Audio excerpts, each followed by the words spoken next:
to Pro Players Stadium in Miami, Florida. It's the 1998 Micron PC Bowl featuring 24th ranked Miami against the North Carolina State Wolfpack.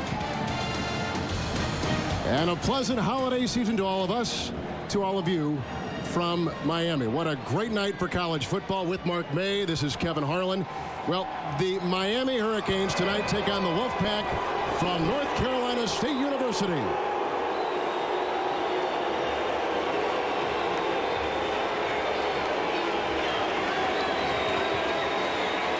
It's going to be a great night for college football. One of the great centerpiece running backs in the entire country is here playing for the Hurricanes.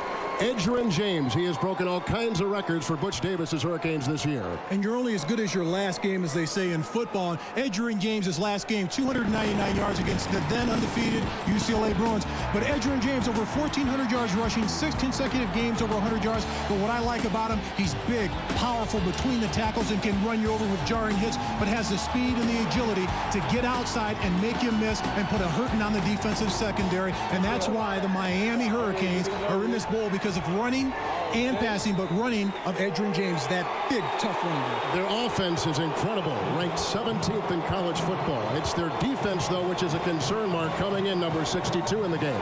Well, the two linebackers, the sophomore linebackers for the Hurricanes, Nate Webster and Dan Morgan, both of them first team All Big East, number 1 and number 2 respectively in tackles, 150 and 134. These guys can get after you, can run sideline to sidelines, but can really jack your jaw when they tackle you. The top two tacklers in the Big East. Now, for 7-4 North Carolina State, they boast perhaps the best receiver in all of college football, an All-American, Torrey Holt. And he may be one of the best this year. A lot of the NFL personnel directors have him ranked either first or second coming out in the next draft for the NFL. He can do it all. Talking to his head coach, Michael Cain, he said they just can't figure out enough ways to get him the football. He's a punt returner All-ACC, a wide receiver All-ACC.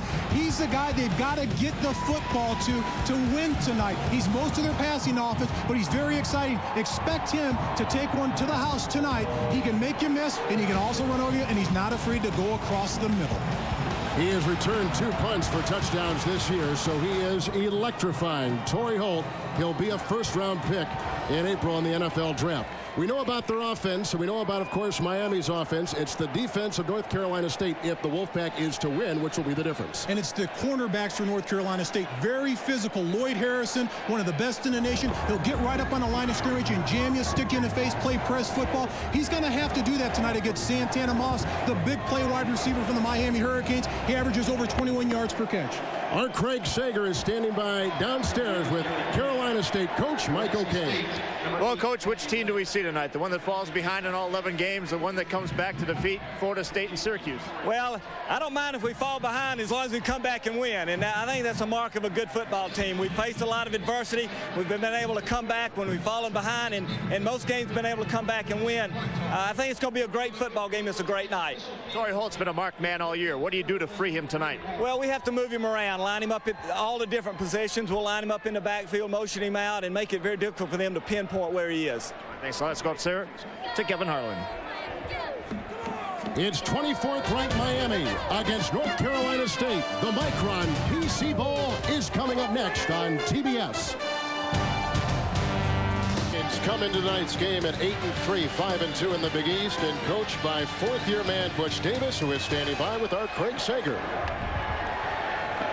Coach, it's been 3.5 weeks, but do you feel any momentum still carrying over from that great win against UCLA? Yeah, I think our guys are excited about playing. You know, the UCLA game was a great win. It was a great way to end the regular season. This is a great way to start not only 9-9 season, but put a finishing touches on this season. All right, thanks. Good luck. Let's go back to Kevin and Mark.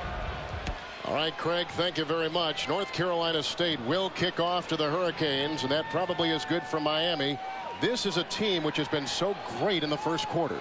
And they've been very explosive in the first quarter, and they want to get out of the blocks in a hurry and put as many points up against North Carolina State because they're a slow starting offense. They don't score a lot of points early, but at the end of games, they tend to come back. But Butch Davis, when I talked to him today, said, hey, we want to put the points up as early and as often as we can. They last met back in 1982, and there was a freshman quarterback for that Miami team named Vinny Testaverde, who threw a touchdown pass as a freshman. He's having a hot season this year for the New York Jets, probably one of the better quarterbacks in the NFL this year. Maybe the MVP of the league this year. Absolutely.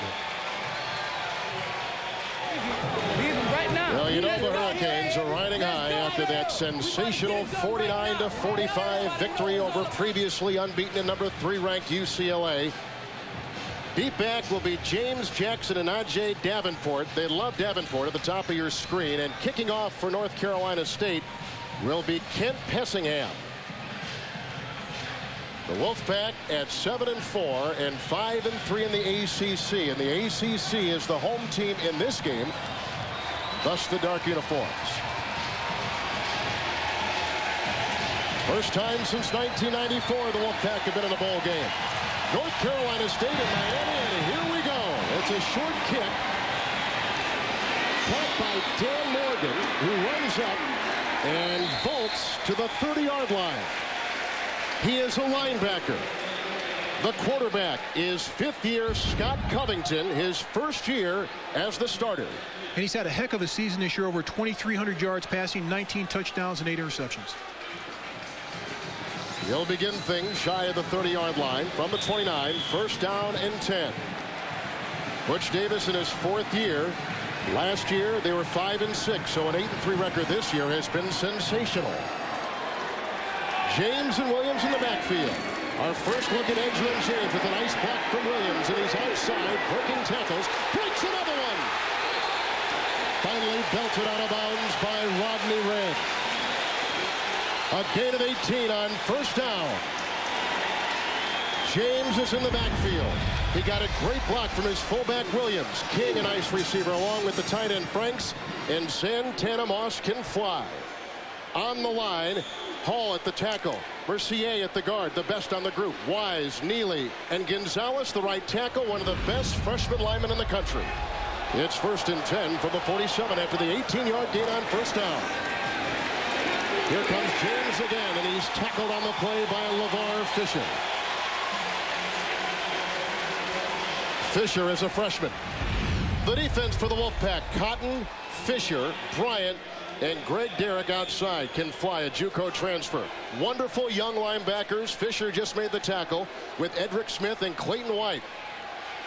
In the secondary, the quarterbacks are Harrison and Scott. The safeties, Rodney Red and Jason Perry. It's 2nd down and 12. Covington to the air for the first time. He's got Andre King for a first down to the State 42. A gain of 12. And I like the way the offense spreads the ball around. You take Edgerrin James, you give him the ball left to right. Then you have great protection up front by the offensive line. Good pass protection. Scott Covington can step up in the pocket, throw the ball in the short out to Andre King on the outside. He's really helped this team in the last 2 weeks. The best game of his career was last week against the UCLA, or the last game against the UCLA Bruins. 11 receptions, 178 yards. And he's a sensational blocker, and you got to block if you're going to play receiver. And with this running attack, you have to block in this offense. First down from the 43. First drive of the game, and it's caught by the tight end Daniel Franks. His 14th reception of the year. Covington is 2 of 2. He hits his tight end for a gain of 11. The tackle made by Tony Scott. And talking to Butch Davis today, he said if they come up in those 8-man fronts and they're going to try to stop our run game, we're going to throw the ball to get them out of those fronts. Fulcher comes right across, Franks comes right across the middle, right here, wide open. Quarterback Scott Covington gets him the ball, and the big tight ends will be instrumental in this game. Both tight ends, Mondell Fulcher and Franks, will probably catch about 8 balls tonight, because those are the keys against 8-man fronts. They can run the drags across the front of the defense. Another first down for Miami. Edgerrin James sidesteps one defender.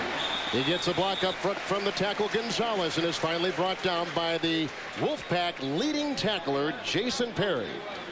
And Edgerrin James, he's the type of running back that he'll make the first guy miss every time. And that's what's impressive about him. Every time he touches the football, he can take it all the way. Run it between the tackles. He'll run over linebackers. Take it to the outside. He'll run around the defensive back or stiff arm one and go all the way. 299 yards against UCLA. And that was incredible in that game. And he's the player that really kept him in the game, because every time he touched the ball, he was a threat to go all the way.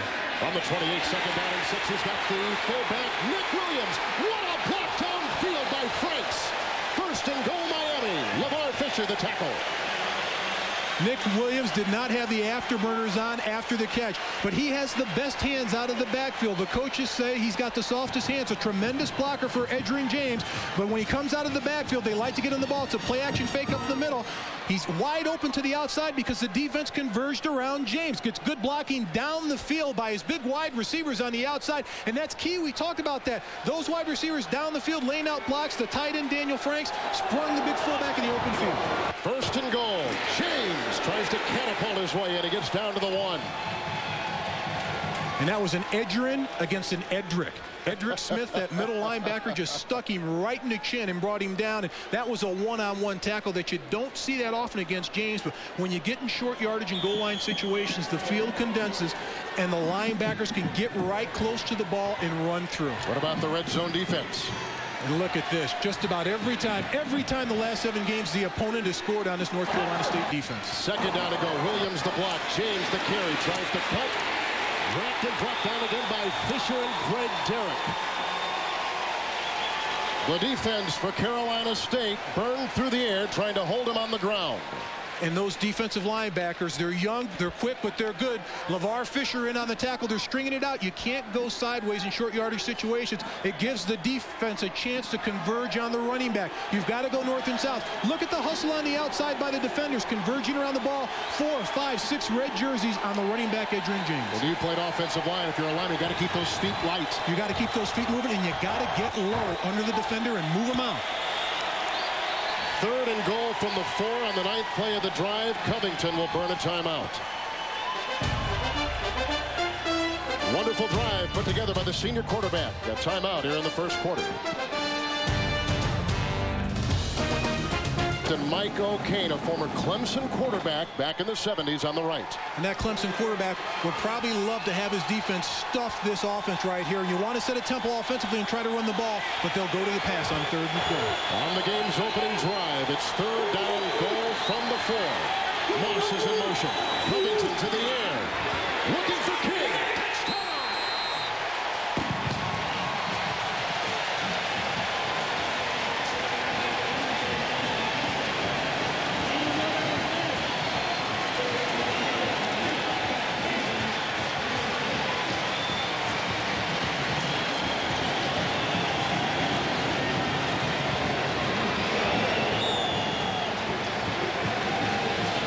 Covington's 20th touchdown pass of the year.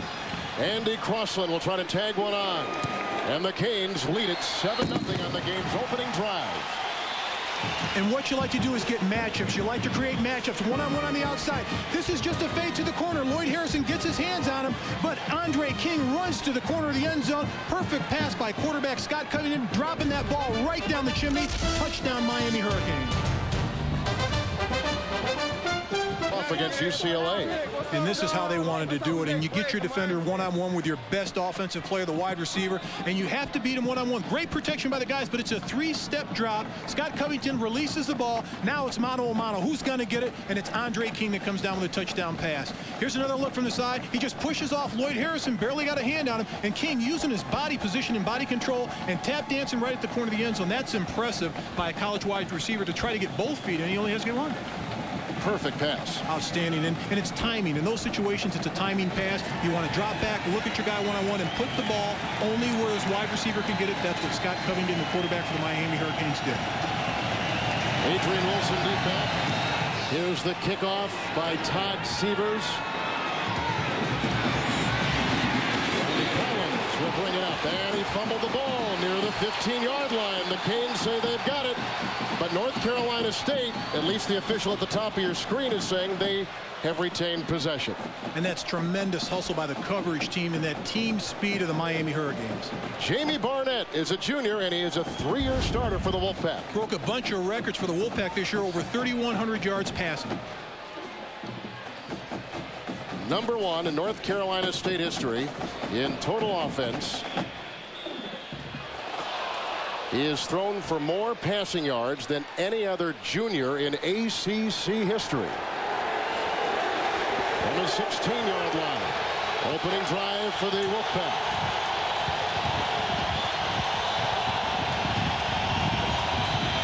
Right to work will go Barnett.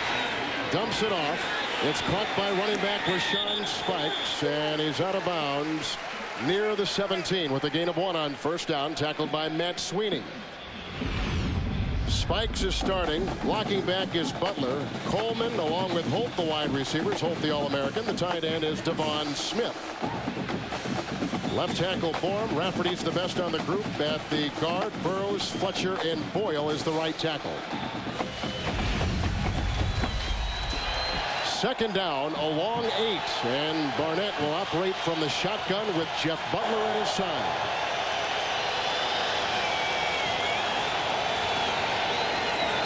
He throws outside. Here's the All-American wide receiver, Torrey Holt, who wiggles his way near the 26, close to a first down.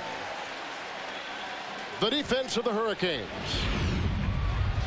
43 base, Burrow, Sweeney, Lewis, and Derek Ham, the best of the group. Number 71 at the right end. Morgan leads the Big East in tackles. Webster right in back of him. Michael Smith is outside. In the secondary, Brooks and Rumpf, who will knock you on your Rumpf, are the corners, Reed and Al Blades. And if the name Blades sound familiar, it should with Miami. He's got 2 brothers that played here at Miami. Both of them played in the NFL or played in the NFL, and he wants to be number 3. It's 1st and 10. So Holt on the reception gets it to the 26. And off goes to Rashawn Spikes.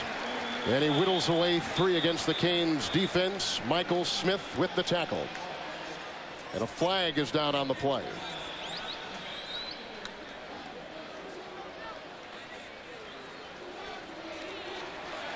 Randy Sims is a referee today.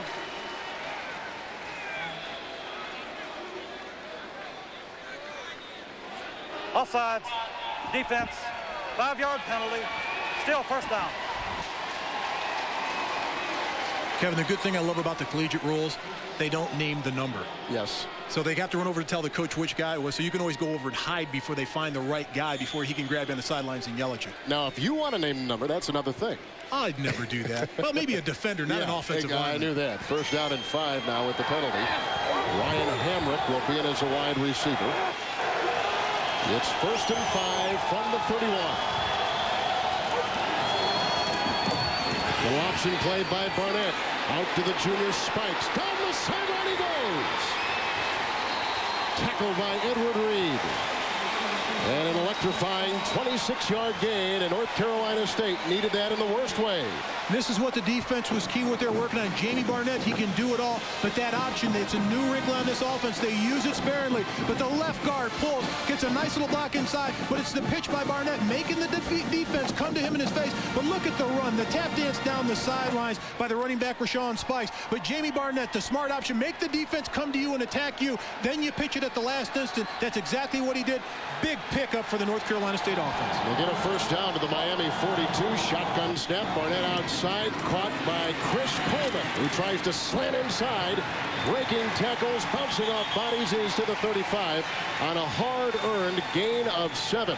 And this North Carolina State drive comes on the heels of a Miami drive where the Hurricanes buzzsawed right through the North Carolina State defense. And this North Carolina State offense wants to return the compliment to the Miami Hurricanes tonight. And they're doing it the right way. They're mixing it up. They're going to their talented wide receiver, Torrey Holt. Then they come back in their running attack. They run the option. They're mixing it up offensively. Chris Coleman's a great compliment at wide receiver to the All-American Torrey Holt. Gain of 7 on first down. 2nd down and 3 from the 35. And off goes to Spikes with the dive, trying to foul the center Burrows, number 52, and there's not much there. He has to get down near the 32, and he's about a yard shy of the first down. And those 2 tough defensive tackles of the Miami Hurricanes, Damian Lewis and Matt Sweeney, just plugged up the middle and stuffed the guards, Ian Rafferty and John Fletcher. If you're going to make that 43 work, the tackles are key. Absolutely. If they get penetration and stuff the offensive lineman, there's nowhere to run the ball. The rest of the defense, that team speed, can collapse the pocket around the ball carrier. That's what Miami loves to do, those big defensive tackles up front. Down by 7, 3rd and 2 for State. Holt is in motion.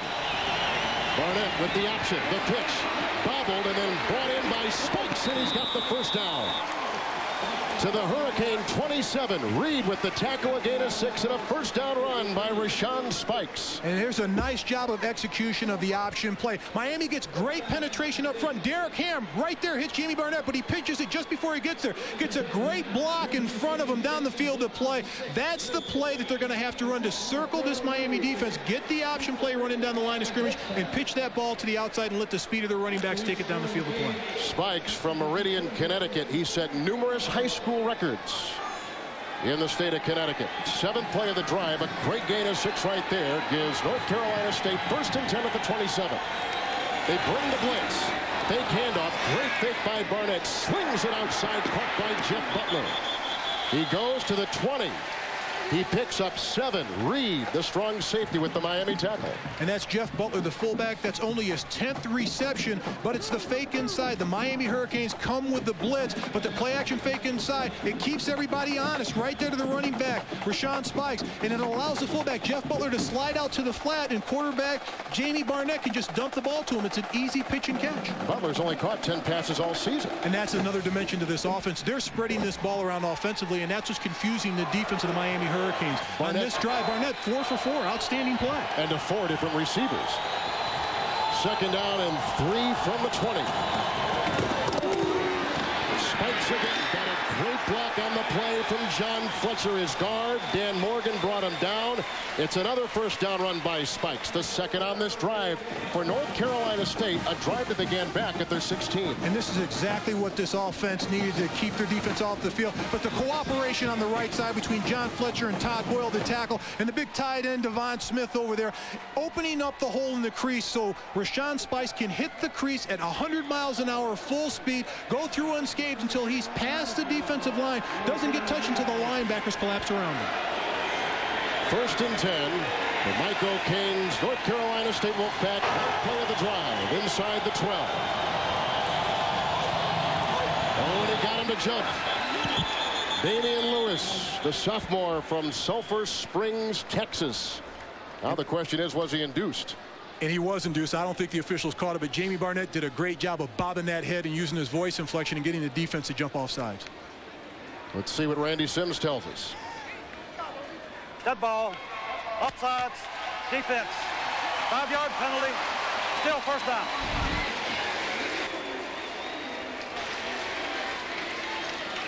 Right here, Jamie Barnett, watch his head. When his head bobs a little bit, boom, right there, and the rest of the body jerks, the defense jumps off the ball and jumps across the line of scrimmage. That's a free 5 yards. As an offensive lineman, you're saying, hey, I'll take that. That's like a lottery ticket for him. Absolutely. He looks like another number 4. I know that does the same thing, Brett Favre, for the Green Bay Packers. He has that same hitch. And he's a master at that with his voice inflection of getting that defense to jump off sides. It's 1st and 5. Hamrick in motion. Option play again. There goes Barnett. No place to run, no place to hide. Whacked by Nate Webster, number 52, as good as there gets in the Big East. And Nate Webster did an outstanding job, but the key to the play was Dan Morgan, number 44 on the outside, taking away the pitchman for Jamie Barnett. He has to keep the ball. Here he's looking for his pitchman, but on the outside, right there, jumping up the field to play, the defense of the Miami Hurricanes, the speed getting there. Morgan taking down blockers, but it's that speed of the defense. Edward Reed, the strong safety, also in the play, making sure that Barnett has to keep the ball. And that's what they have to do. Make the quarterback keep it so you can pound on him, get some shots on him, so he has to think 2 or 3 times about keeping that ball, and he wants to pitch it in a hurry. 2nd down and 5 inside the 8. His drive again began at the 16-yard line. Barnett flings it on the wing, and he just overshoots his receiver, Rashawn Spikes. And Spikes was open, and the pass was not. And you're right, Kevin. And Jamie Barnett knew that that was an easy pass to throw. And it's a touch pass. You've got to take something off it. And it looks like an easy pass, but a lot of quarterbacks have problems making this pass while they're dropping back in the huddle, just turning and throw it because your wide receiver is so wide open that you think you can get him the ball. And he's running laterally, but you're throwing the ball forward. And it's not a screen pass, as you see their offensive coordinator. Jimmy Kaiser right here. He's the offensive coordinator. You can see him behind the coach behind him, and he's upset because he knows that's free money. That's found money, that easy real estate to pick up in the red area. And they had room to roam had he caught it. It was a swing pass on 35 now, 11th play of the drive. Barnett, great time, fires it in the end zone, and it was caught at the 1. Grabbed by Ryan Hamrick, who was dipping in the end zone, then came out to grab the pass at the 1. Blades with the tackle. They do a great job of getting the first down, and Brian Hamrick comes out. He should just lean in towards the end zone, but Jamie Barnett fires this ball. Look at the mustard on that ball, the speed on that ball, and the acceleration. There's nothing the defensive back L. Blades can do, and all he has to do is lean in for the touchdown, but this is an outstanding throw. Puts this ball in the money, post pattern right there, bam. Blades is on his back. He's got the two brothers that I mentioned before that played in the NFL, but here's L. Blades. Here's a youngster that hadn't played until this year since his high school senior year because he blew a knee. First and goal from the one. Full house. Diving is Barnett. Touchdown.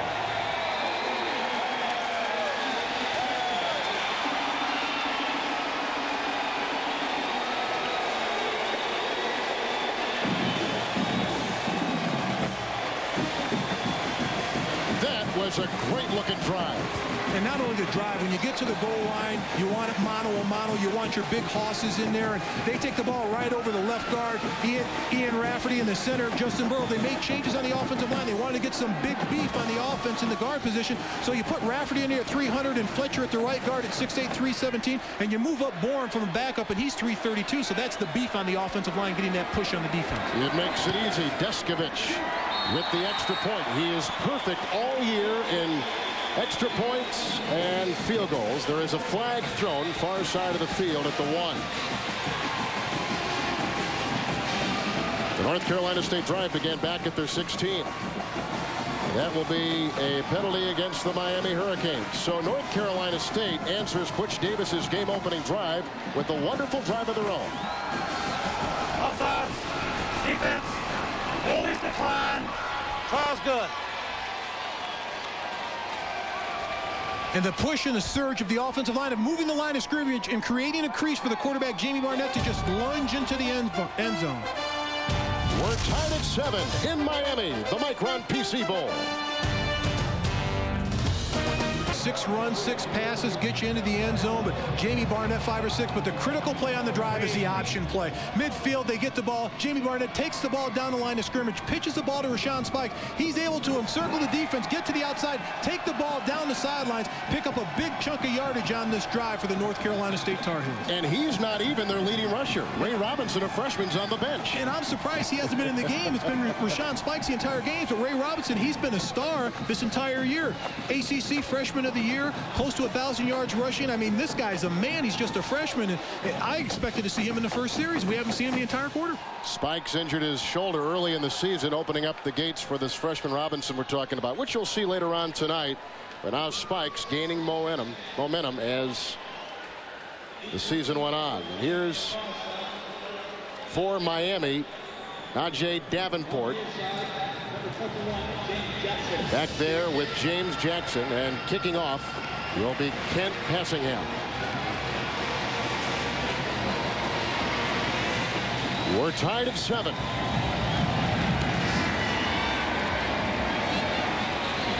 Jackson from the 6-yard line for Miami. He got a block, and he's up near the 30-yard line. The block coming from tight end Daniel Franks, number 88, a return of 23 yards. Both teams have scored on their first possession. Miami gets it for a second time. We're tied at 7. Courtesy of the Goodyear Blimp Stars and Stripes, based in Pompano Beach, Florida. At the controls, Captain Larry Chambers from Lighthouse Point, Florida. But that's a pretty city. Miami's second possession. From the 29, first down and 10. Scott Covington from Laguna Niguel, California. Outside he throws. It's caught by Santana Moss. Wrapped up by cornerback Lloyd Harrison. That's going to be a good matchup tonight. And they're going to fight each other the entire night long. And you've got the best wide receiver in Santana Moss going against the best defensive cornerback, Lloyd Harrison. And it's going to be a great matchup and a great challenge for both of them. And Santana Moss had a great season. What I like is right here, 21 yards a catch, the 8 touchdowns. But you know, if you throw the ball to your wide receiver and he can get 20 yards plus a catch, that's a big play wide receiver. Tough, too. He broke his jaw in summer camp. And that still obviously is in the back of his mind. Second down and 5 from the 34. Covington with time. Going deep for this. Great catch. Perfect throw to the 37-yard line. He worked on quarterback Tony Scott. And that's a different matchup that they wanted to get. Their best wide receiver, Santana Moss, against the second best quarterback, Tony Scott. But Santana Moss has enough speed to go down the field, make a great move right there, and go to the outside. That's a deep out, and a strong quarterback with a strong arm can get the ball there, but lunges up for the football, comes down with the reception. Look at those hands, looking the football into the fingertips and bringing it in. That's a great catch. And a wonderful throw by Covington as well, the 14th rated quarterback in college football. 2 tight ends now, 1st and 10 from the North Carolina State 37. Edgerrin James, a lead block by Damon Neely, and Corey Smith wraps him up. And he's got a first down. He gained 10.5 on the carry. He got it. And these guys are popping out there. Lots of big hits. And we're going to hear what it feels like. And these guys down there will not let up. They're going to hit you right in the mouth. This is what it's like. Makes me shake up here in the booth. They're cracking each other. Those were the old days when I was younger. I could take a hit like that. Gives me nightmares just to think about it. About 5 yards of carry for James. He gets the first down in the gain of 11. Pass a little bit high. It whistles over the head of Darryl Jones. He's got great speed, and on the cross, Covington was trying to hit him. That's the first incompletion by senior quarterback Scott Covington of Miami. And as you stated before, he's the 14th most efficient quarterback in the nation, and he's proving it tonight. He knows where his wide receivers are, has great confidence in them, and it doesn't matter if it's Darryl Jones, Santana Moss, Andre King, Aaron Mosher. He's going to throw the ball out there, and he also loves his big tight ends to get him his 4, 5, 8 yard pops. He's 6'2", so he's got NFL size. It's 2nd down and 10. James again. Pushing block thrown by Nick Williams. Down to the 19-yard line. Lloyd Harrison makes the tackle, a gain of 7. It's tough to stop Edgerrin James. And what did Mike O'Kane, the North Carolina State coach, say about James before the game? We've got to pursue the football. We've got to have 11 people around the football every time. He's a great back. One person, 2 people, most of the time are not going to make the tackle on James. You've got to get 5, 6, 7, 8 people. You've got to get one slowing him down, one making him change directions, and then 3 more ready to clean up. And I think that's the only way that you stop a back like that. Yeah, there might be some ways, but James has shown, and he's averaging about 6 yards a carry coming into tonight, and already over 5 yards per carry after the 7-yard gain moments ago. It's going to be tough to stop him. I had my fingers and toes out. He said 3 guys up front to slow him down, 1 guy to get in front of him, then 7 guys pursuing on the ball. And I'm saying, well, wait a minute, if it's taking 11 guys to get Edgerrin James, maybe you ought to get the ball to somebody else and have them pursue Edgerrin James on a reverse. 3rd and 3. From the Wolfpack 19. Little swing pass caught by James. He gets by Smith. Pyle drives his way inside the 10. Carries a Pyle to the 6. What a play. Outstanding run by Edgerrin James. I talked about it earlier in the telecast. He will make the first defender miss, and then he'll put pressure on the 2nd and 3rd defenders. Once he gets in the secondary, it's like a man among boys. He's got soft hands to catch the pass, just drifts out to the flat. Covington throws in the ball, but watch them right there. Makes a defender miss, and now he's going to run through another tackler and then just put his shoulder down and bull his way for the first down. That is a big-time run by a big-time back, Edgerrin James. 220 pounds, 6'1". Another good-looking drive by Miami. 1st and goal. James gets the call. Sidesteps the defender. Touchdown.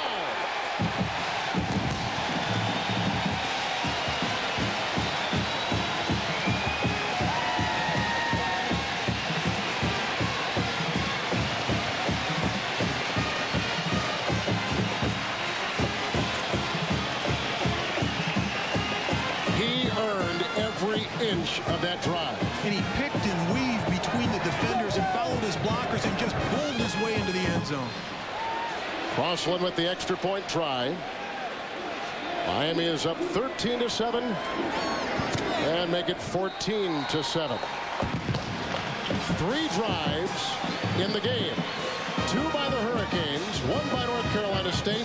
We have seen 3 outstanding drives engineered by both these offenses. Well, every time you do a game you're involved in, you want an exciting game. You want some points scored. You want some great players playing to their potential. We're getting that. Edgerrin James follows his blockers. A great block by the fullback, Nick Williams. But the offensive lineman pull on the sweep. Get him a hole. He runs over the 1st defender and just carries the fullback Rodney Reed into the end zone. The eyes of Edgerrin James. He looks at the first defender, follows his blockers, makes one miss. Then he just puts his shoulders down and bulls into the end zone for the touchdown. Mercier, the left guard, threw a crushing block inside, but a lot of it was done by James, and thus Miami's up by 7. But the other thing I like about Edgerrin James, the patience. He lets his offensive linemen, the big hogs out there, get around at 300 pounds, get their blocks, set up the blocks, lets them run by and knock people around, and then runs by his blockers. He knows where that scheme's supposed to be, where he's supposed to lean for that ball, that pressure point of the defense, and fouls. Just think if this kid is playing for a top 10 team. He'd be with the same phrase of Ricky Williams and Michael Bishop at K-State. You're absolutely right. A lot of the pro scouts that I talk to, they talk about Ricky Williams. He's a Heisman Trophy winner. He is the first running back picked in the draft. But if Edgerrin James comes out, he will go between 2 and 4. They think he's got that type of ability to make an impact in the NFL next year. He'll have 10 days after tonight to make the decision. Sievers, the inside kickoff. Little chip shot. Adrian Wilson on the fly at the 10. Former track star. He'll take it high. Look at him move past the 35 to the 37. This is a heavyweight fight. Here's a left, here's a right. And they're going not only for the body blows, they're going for the kill shots to the head. And if you want excitement, these teams aren't giving it up. Both of them had great practices this week. They both got a lot of rest this week. They're excited. They've had over a month off to get ready for a game. They've all got fresh legs. They don't want to go down on the first hit. Running through tacklers, that's what I love. Keeping the legs, the high kick of the legs, just not being denied. Carrying defenders, 2 or 3 defenders, but the guys around him, his buddies, look at the red jerseys, pushing the pile over the top to get the additional yardage. And for goodness sake, hold on to the football. From the 38, 1st and 10. Barnett right to work. Great time outside to the twirling All-American wide receiver Torrey Holt. Also the ACC Player of the Year. He's Mr. Everything for this offense. When they have to have it, they go to Torrey Holt. That ball's thrown behind him, and he wishes it was thrown in front of him because he can take off to the races. But what I like about him is what head coach Michael Cain said about him. He runs 100 miles an hour. He never deviates in his routes. When he catches the ball, he doesn't slow down to catch it. He catches it in stride, and he always tries to make a big play happen after the catch. A great worker, too, in practice in the offseason. He's a player that you want on your team. If you're an NFL team next year, this is a player you want on your team. From the 38, 2nd down and 10. Rashawn Spikes slithering his way past midfield. Finally brought down by Marquise Fitzgerald. A gain of 15. Spikes with some nifty moves. And following his blockers, I love the way that both of these backs follow their blockers. They don't try to slam it in there on their own. They follow their blockers and pick away the defenders. And here, it's just a simple shotgun handed off to the back. The blockers up front are all engaging the defenders for the Miami Hurricanes, keeping their hands on them and keeping their feet moving and shielding them and staying in front of them, allowing the running back, Rashawn Spikes, to pick his hole and follow his blockers down the field of play. And over 11 yards a carry. From the 47, 1st and 10. Barnett. Here comes the rush. He throws it away. It's caught by Ray Robinson. He's wrapped up by Al Blades. Blades smells it out from his secondary position. And that's a tremendous play by Al Blades. But quarterback Jamie Barnett did not look anyone off. He tried to force this ball into his wide receiver, running back Ray Robinson.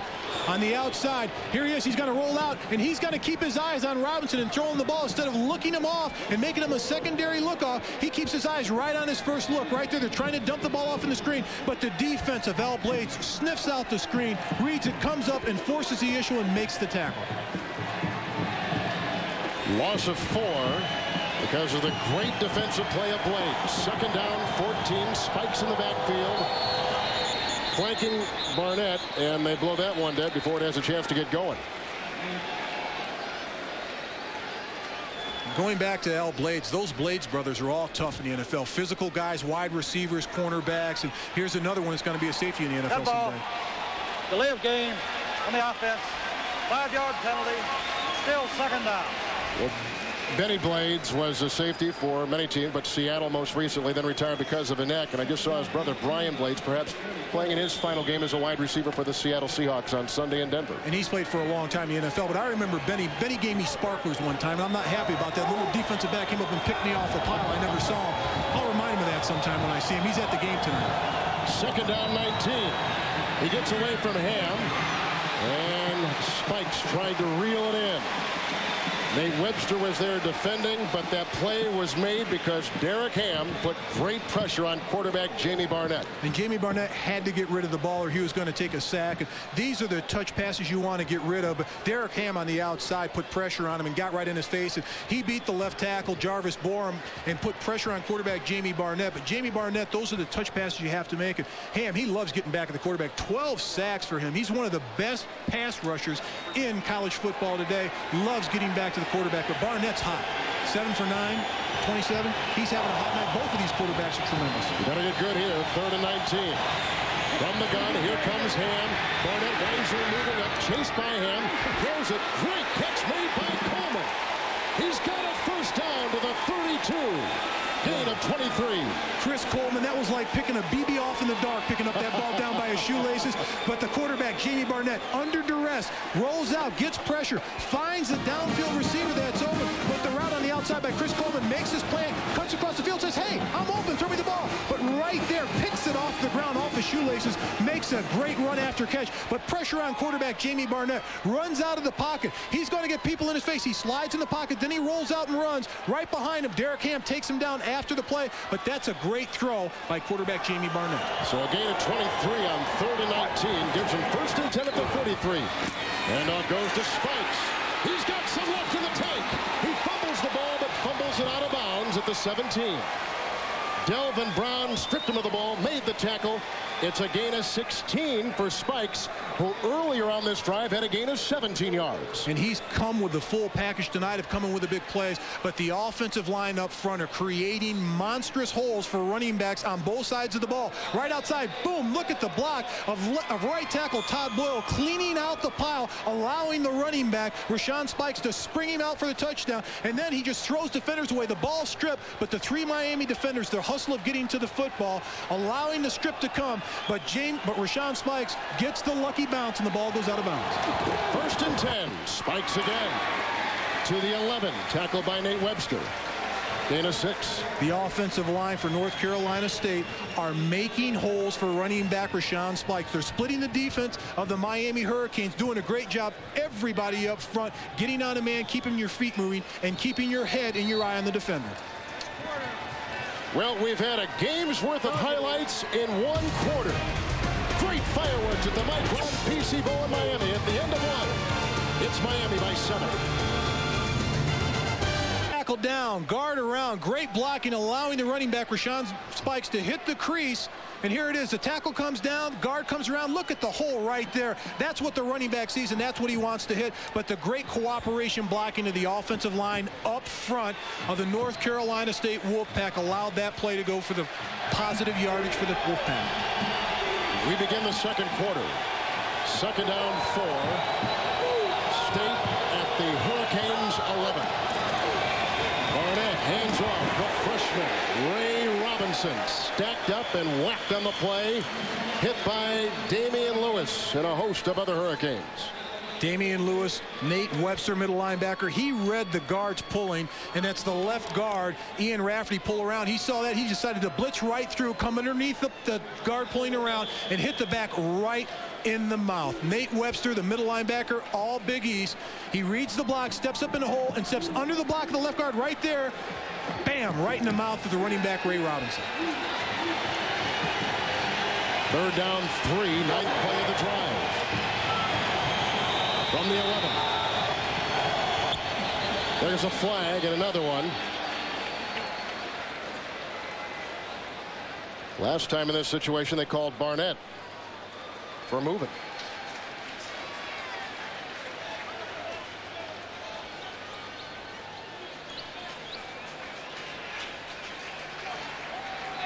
Dead ball, false start, offense, 5-yard penalty, still 3rd down. It may have been Barnett. I think this time he came with the big head, Bob. And usually the first time they'll let you get away with, they'll say, well, you move because you're in the game. But the second time, if you move your head and shoulders, they're going to throw the penalty on the offense. That's the second one on him in that same situation. And this is just concentration. I know you're trying to get a free play from the defense, but just keep executing, moving the football. You're in the red zone. You got to come up with some points. So now it's 3rd and 3, 9th play of the drive. They push it back to the 15. Barnett to Holt. He gets a block. But Blades is there to shut the door. It'll be 4th down, and they're going to have to try, it looks like, for 3. And L. Blades, the free safety, reads this play. The offense of North Carolina State, they're trying everything desperately to get their All-American wide receiver Torrey Holt open. They're moving him around. They're bringing him underneath. They're sliding the ball to him to the outside. But the free safety, L. Blades, makes a tremendous play. Keeps his eyes on Torrey Holt. Drops back. Wherever he stops to get the ball, he's got a bead on him. He's going to keep his eyes on him. He's going to break to the football. That's what he did on the last play. Here's Danny Descovich, who has not missed a field goal or extra point all season long. Holding his hammer. 30-yard attempt. You can see the wind blowing from right to left, and he missed it. The first of the year. So Miami's defense not only holds North Carolina State out of the end zone, they also dodge the bullet as Descovich misses for the first time all year, and the Hurricanes get it back, leading by 7.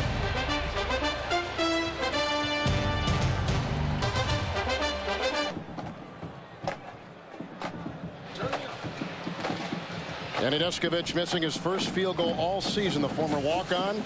A guy who, when he walked on the team this year, didn't even have the name in the back of his uniform.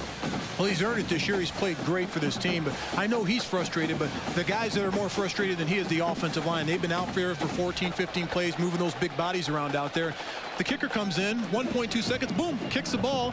He misses it. Everybody's patting him on the back. Oh, that's okay. But the big linemen that have been busting their butt all the way down the field, nobody looks at those guys. I was always one of those guys. I never liked that. I was going to say, you know the feeling, don't you? Oh, dejection. Everybody looks at you like it was your fault. So after a pair of 71-yard touchdown drives, Miami gets it for a 3rd time. 1st and 10. Covington going deep. He's got this, and through he goes. Touchdown.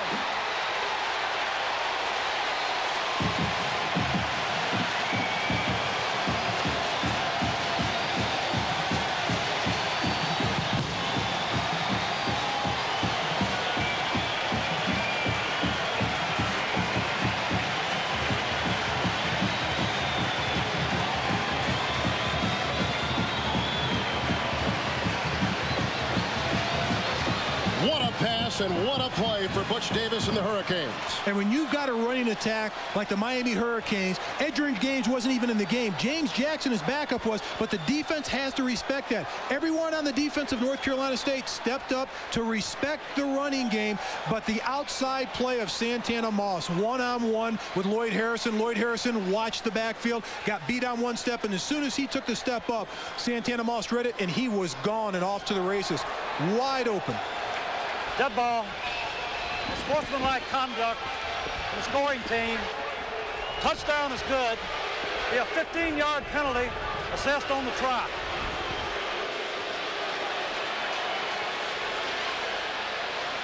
Scott Covington, a kid who asked at one time to be let out of his scholarship here. He's been beaten out twice. And when they were going to give him the job, they found spots on his lung. They were benign, taken away, but during that procedure, they punctured one of his lungs. A kid who's come back from a ton of adversity and starring on national TV tonight, as is his great receiver, Santana Moss. And Santana Moss on the outside, one-on-one, does a tremendous job of staying with his route. Well, Andy Crossland doesn't have an extra point. This is more like a field goal. But it will count for 1, and it was deflected. So the penalty is costly. And it does cost the Hurricanes, and that's when you have to concentrate, and you're excited about what's going on out there, but you have to tend to your business, go out there and get lined up. Let's watch it again. Good snap, good hold. Nice job of penetration and getting their arms up. The North Carolina State Wolfpack gets penetration, puts their arms up, and that's what you're supposed to do. 1 step, 2 step, get those arms up high. One of the big linemen, the big meat hooks in there, got in there and swatted it down. But on the outside, Santana Moss stays with his route. Lloyd Harrison is looking at the play. Santana Moss makes a move, gets him turned right there. That's just enough, and he's off to the races. It's a skinny post pattern where he heads to the post and breaks it up, but Santana Moss with his speed, staying with his route. The belief of quarterback Scott Covington, staying with his wide receiver and going to the route for the touchdown to the house. This looks like the Miami T-Mobile Bowl. 20-7 over North Carolina State. Touchdown reception by Moss, a career long and the longest in the great bowl history of the University of Miami. what was a challenge coming into the game for Santana Moss going against Lloyd Harrison, one of the best defensive cornerbacks in the country, and tied second nationally in interceptions with 7. And on the last play, Lloyd Harrison didn't have a chance. He was off the line of scrimmage, and he wants to get up there and fight with wide receivers. That's not his forte to play soft. Severs the kickoff, and it's retrieved by an up back, Sheldon Key, who is a defensive tackle. And he looks like a defensive tackle.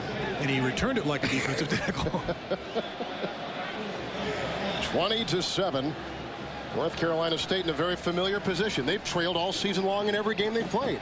They have, and here's a key possession for North Carolina State. They've got to come out and move the chains, execute offensively, and get some points out of this drive, whether it be a field goal or a touchdown. They've got to move the ball to keep in the game and keep the offense on the field and their defense off the field. Barnett, first down. He's 5 of 5, by the way, passing on first down, but for only 12 yards. Robinson and Butler in the eye. Play action by Barnett, going deep. He's got Holt, and he overthrows him at the 39. He had him, and he could add 6. And he's frustrated. He had Torrey Holt wide open. That was nothing but 6 points. They came back with the exact play that Miami ran. The play action pass, get your best wide receiver one-on-one. Torrey Holt on the outside, makes one quick move, a hit, and comes back for a second move, and just brushes by the defender, Mike Rump, and he's wide open for the touchdown. Barnett's got to be upset by this. Jamie Barnett's got to be upset. He had exactly what he wanted. Got the defense to step into the play action fake. Got his one-on-one wide receiver, Torrey Holt, wide open. That was a touchdown. Second down 10 from the 20. This time the very elusive freshman running back Ray Robinson gets it. Tackled by Matt Sweeney. A gain perhaps of 5. And they're keeping the defense honest on second down. They just looked at the defense the first play, stretched the defense. Now on third down, it's almost dealer's choice for this offense because the defense says, what do we do? Do we double Torrey Holt on this play, or do we go to Chris Coleman? He's been big on third down for this offense. And plus, Jamie Barnett's very good at dumping the ball off to his backs if he gets a protection up front. I think this Miami defense, I think it's time for this defense to start blitzing Jamie Barnett. He looks very comfortable in the pocket. He's getting a lot of time to throw the ball. 3rd and 5. You can see what they've done on third down. Barnett, again, great time, like Mark said. Throws a pass, drops by Chris Coleman. That may have been 6 because he found the seam. And for the first time tonight, North Carolina State has got to punt the ball. And both wide receivers for North Carolina State, the Wolfpack, are getting open. Chris Coleman and Torrey Holt, they're doing their job. Jamie Barnett, the quarterback, just has to settle down, take a little bit off the ball, and put it where his wide receivers can get it. Scott Earwood sets the punt.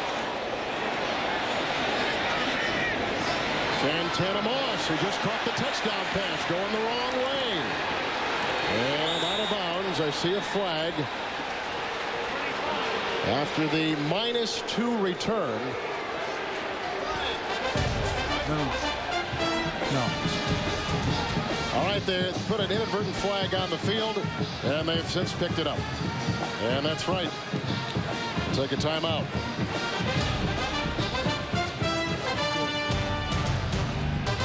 (20-7) Miami. Touchdown pass to Andre King. A 5-yard touchdown run by James. Then this 80-yard touchdown pass to Santana Moss. Every time Miami's had the ball tonight, they have scored. Thus, they're up 20-7. And they've done it every way you can imagine. Done it on the ground, through the air, beating up on the defense. They know how to get the ball in the end zone early and do it in a hurry.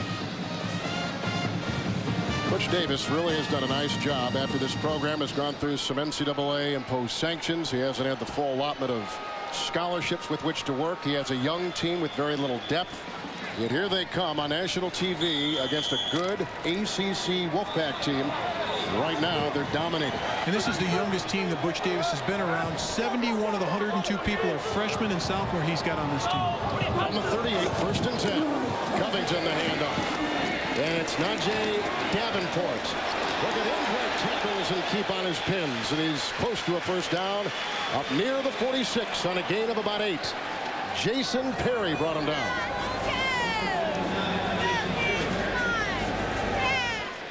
1 And Najee Davenport is the unknown factor in this backfield because everyone hears about Edgerrin James, but he averages 7 yards a carry, better than James. He never goes down, keeps his feet moving, and picks his holes and tries to get extra yardage every time he touches the football. A freshman from Miami, and he's a great kickoff guy, the number 12th ranked kickoff man in the nation. 2nd down and 2. Jones in motion. This is James Jackson. He's got the first down. He averages over 6 yards a carry. He's a sophomore from Belle Glade, Florida. Picks up 6 there. Jason Perry, again, the tackle. And it's got to be difficult for the defense. It's almost dealer's choice. First you get James, then you get Jackson, then you get Davenport. All these guys are over 5 yards a carry. How do you stop them? Let's pick your poison. If I'm Miami, as an ex-offensive lineman, I'd run the ball every time. Grind it out. Beat up the defense. If I've got running backs like this behind me, I want to run it 8 out of 10 times. Nice play selection, too, as you saw. Great balance. 2 tight ends. 1st and 10 from the Wolfpack 48. Covington to the air. Good block by Gonzalez. A pass. It's caught by Mosier. He's inside the 30 to the Wolfpack 29. It's a first down. Clayton White caught up with him. And a gain of 19. The North Carolina State Tar Heels come with a blitz in the middle, but the offense does a great job, the Miami offense, of picking up the blitzers in the middle. All the offensive linemen sliding on the outside. Aaron Mosier does a good job one-on-one with the defender. Make the first one miss. Pick up the big yardage after that. Mosier caught a touchdown pass against UCLA, his only touchdown reception of the season. It is a first down from the 29. King in motion. Pitch out to James Jackson. Hurdles a defender. Here's to the 25. Clayton White with a 2nd consecutive tackle. And that was a pretty move by James Jackson. All the backs are big time and great athletes for the Miami Hurricane football team. Well, TBS will carry the 50th annual Senior Bowl on Saturday, January 23rd, starting at 2:05 Eastern Time from Ladd Stadium in Mobile.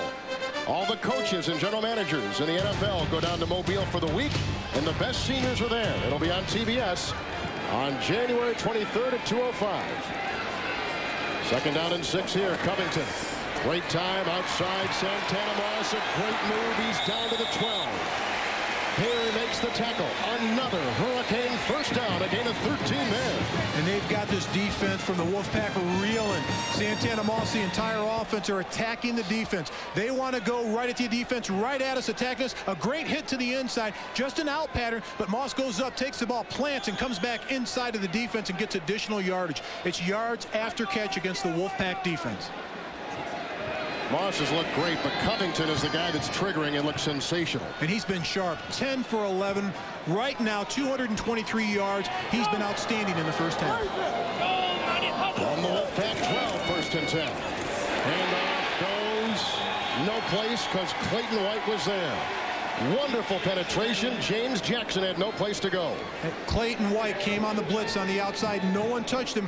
Got penetration into the backfield and doesn't allow the running back a chance to get anything going. This is smart football. You've got to attack. Get in the backfield, goes by the blockers of the offensive line of the Miami Hurricanes and makes a big play. That's what they need to get the defense going. Big plays.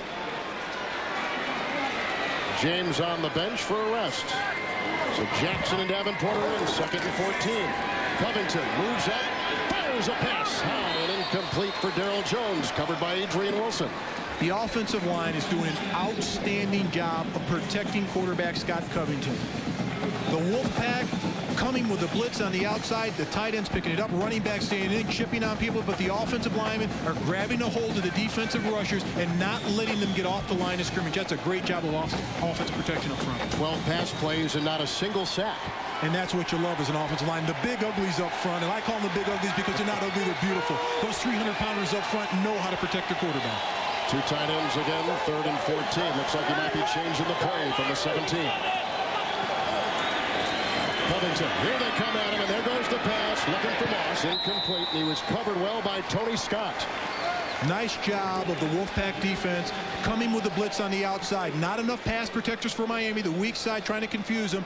The blocking back, James Jackson, has to come from the left and slide to the right, putting the pressure on quarterback Scott Covington, and he threw that ball a lot earlier than he intended to. So North Carolina State gets a minor victory there by not allowing Miami into the end zone, and they'll try it for 3 Andy Crossan will try a 35-yard field goal. The hold from Jeff Popovich, and they have run fakes all season long. Watch Popovich. And this kick is wide and no good. Missing to the right from 35. So North Carolina State and their defense hold. And Miami comes up empty-handed. Yet they lead in this game from Pro Players Stadium 20-7.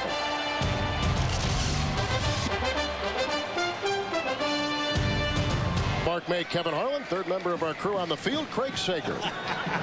Well, there's a family tradition and a winning heritage at Miami, and I'm with two of the Blades brothers. Of course, Al out there playing number 7. First of all, Benny and Benny Jr. and Brian. You guys get to see your brother play. What's it like? I'll tell you what, it's a delight to see him play, you know. I've been watching him since he was probably about my son's age, and I've seen the intensity just growing in him every day, watching me and Brian, you know, just perform.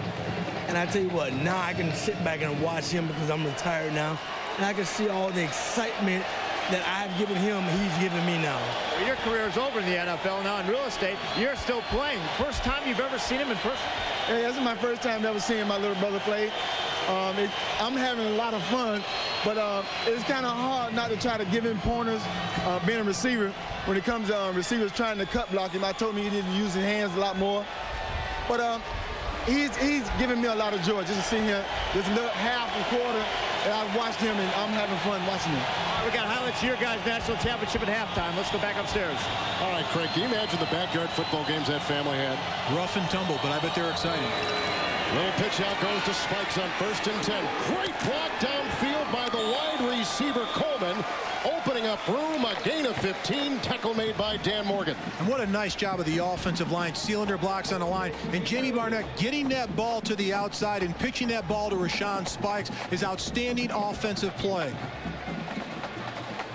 Spikes to the outside, but the lineman will get great blocks and allowing the quarterback, Jamie Barnett, to pitch this ball. Good turn movement, but the lineman blocked down and do a good job of pitching that ball out, and good blocking on the outside by his wide receivers, and that's the All-American Torrey Holt throwing the block for him. Spikes, 8 carries, 94 yards. On the 35, 1st and 10. Spikes again. Good block by Jarvis Borum, and Delvin Brown was there to make the tackle after a 2-yard gain. Nice job by the defensive front of the Miami Hurricanes, but the Wolfpack blockers run the counter tray on this play. I've got a little past to running the counter tray with the Redskins in the 80s, and what you want to do, kick out and turn up. On that last play, the defense forced the offensive lineman to go laterally. No place for the running back to turn up. I can coach that play in my sleep. And keep your head on a swivel. You betcha, because somebody's going to drill you in the ear if they don't. 2nd down and 8. Halfway through this second quarter, the Micron PC Bowl here from Miami.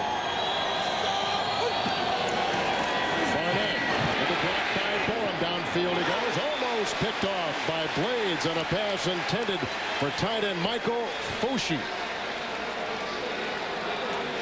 Pressure on the play by the defenders of the Miami Hurricanes. Dan Morgan, blitzing linebacker from the outside, gets in the face right there on the outside of quarterback Jamie Barnett. He's got to throw this ball a little earlier than he wants to. All the time quarterbacks that sit in the pocket, it's not just getting sacked or not getting knocked down. Once they feel the pressure of the defense getting close, they want to get rid of the football. On the last play, it was the pressure by linebacker Dan Morgan on quarterback Jamie Barnett. By the way, it is a very cool night here in Miami tonight. Very pleasant, very little breeze. We saw the 3rd down passing. Here's a 3rd and 8 from the gun. Outside to Spikes, one-handed catch, dancing into Blades, but Blades wants none of it. Down he goes, a gain of 3, and Blades with the great open field tackle, and a flag is down.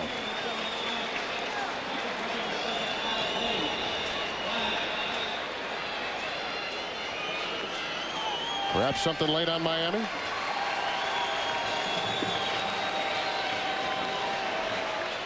Dead ball, personal foul on the defense, 15-yard penalty, automatic first down.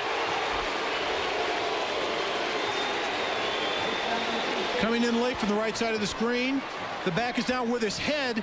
Nate Webster burying his head into the back of the Wolfpack receiver. You can't do that. He knows that. If the running back or the wide receiver is running with the ball, hit him with your head up, shoulders upright, give him a good stick. But if he's down in an undefensible position, you can't bury your shoulder pads or your head into his back. Penalty puts it 1st and 10 inside the Hurricanes 44.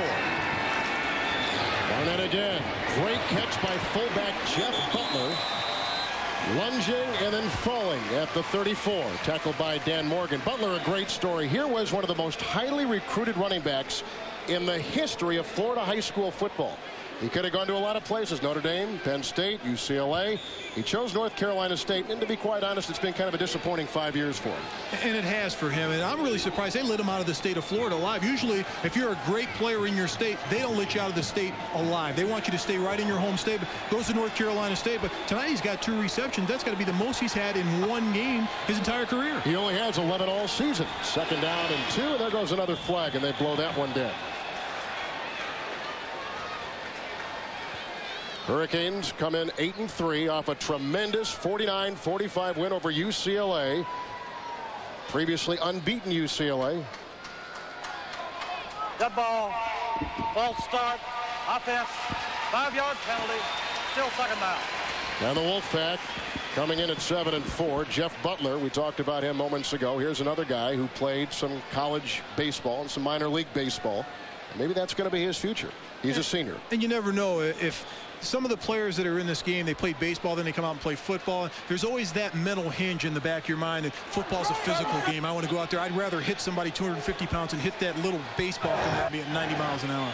Yeah, State the least penalized team in the ACC, as you saw. 2nd down and 7. Barnett with the option. Finds the seam. And then he is cracked at the 30 by Michael Smith on a hit you could not hear but feel all the way up here.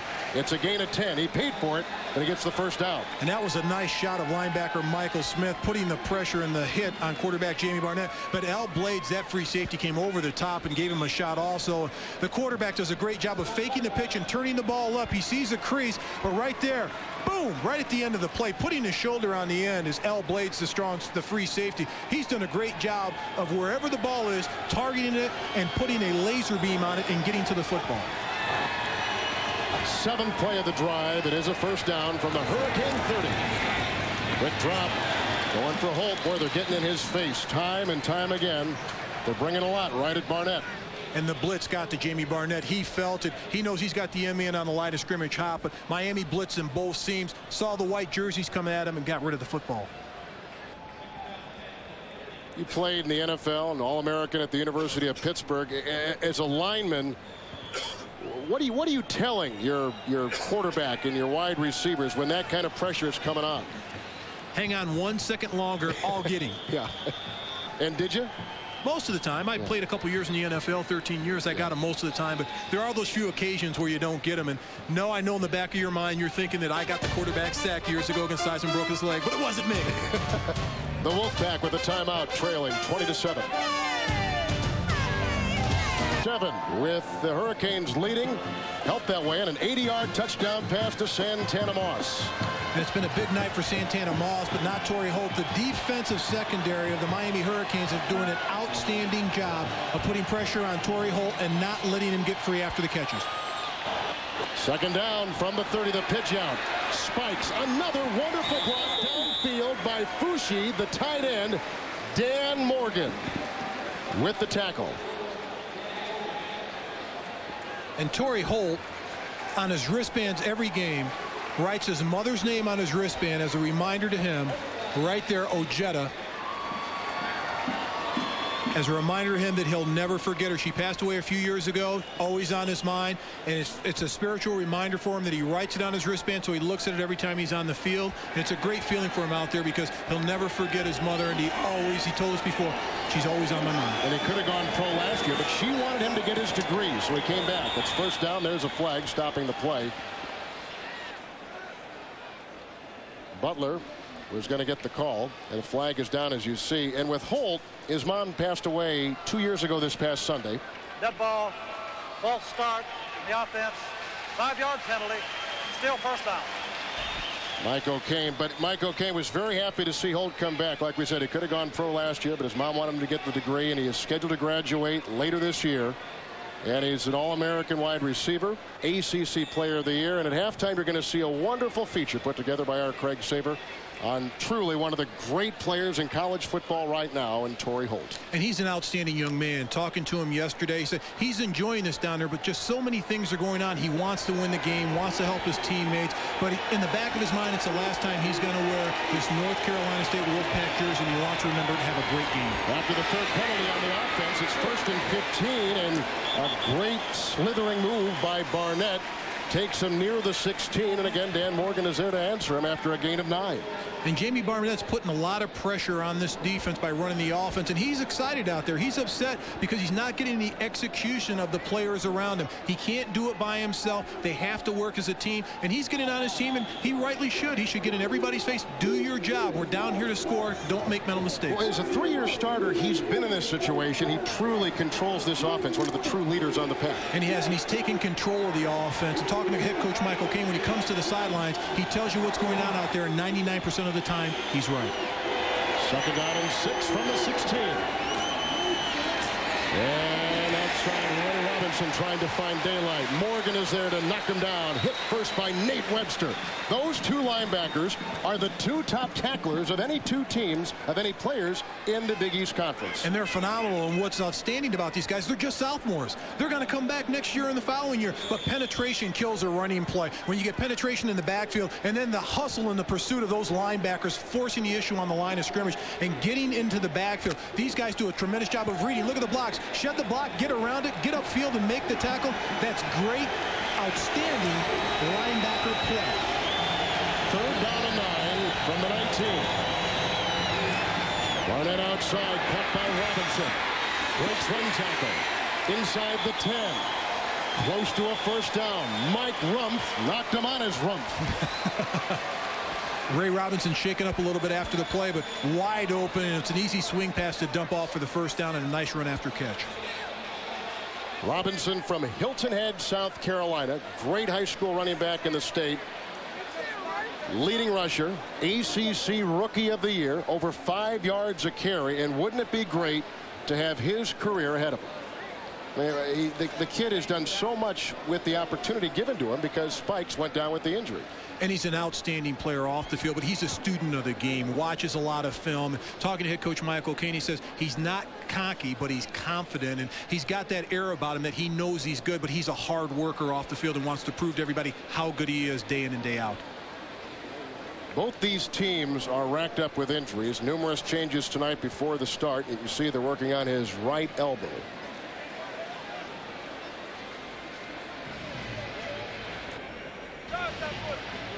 And at the end of the play, falls down for balance and right on his right arm right there in his elbow. And he injured his right elbow, and he was trying to fall for balance, and at the end of the play, he rolls over and grabs his right elbow.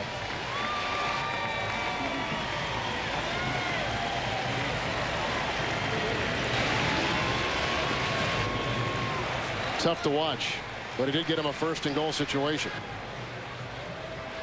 He gained 11 on 3rd and 9. And so they bring Rashawn Spikes back out onto the field. And Spikes is over 100 yards. He's had an outstanding afternoon. 10 rushes, 107 yards. Why not have him out there on the field all the time? That's a big day. You can't ask for anything more than that out of any running back. 10 touches, 10 rushes, over 100 yards. Gets not bad. First down every time he touches the ball. And it's not even halftime. No. So 1st and goal. Another good-looking drive put together by quarterback Jamie Barnett. This drive began back at the Wolfpack 20. From the Hurricane 8, 1st and goal, 12th play of the drive. It's Spikes, smothered by Morgan. Gain of 2. What a stick by Morgan. Had a great angle for pursuit on the play. Made a clean stick on running back Rashawn Spikes. Well, providing our shots from above is the Goodyear Blimp Stars and Stripes. Want to learn more about the Goodyear Blimp? Check it out at Goodyear.com. Great scenics in one of the most photogenic cities in the world, Miami, where they've had days drenched with sunshine and cool nights, cloudless skies. Great night for a college bowl game. 2nd down, goal from the 6. Barnett to the air, and that ball zips by wide receiver Ryan Hamrick as Barnett throws into a thicket of Miami defenders. Free safety L. Blades waving his finger. Don't do that in my direction anymore. But pressure on the play on quarterback Jamie Barnett. Miami comes with the blitz on the outside. Nate Webster's in his face. He's got to throw the ball a little earlier than he wants to, but free safety L. Blades is right there on the play. They're not going to throw the ball in his direction. He's just letting the wide receivers know that don't play that game in my area. 3rd and goal coming up. Michael Caine, who was a quarterback at Clemson back in the mid-70s. He's been on the Wolfpack staff since 1986. 3rd and goal, 14th play of the drive. The option pitch out, and it's knocked down by Edward Reed.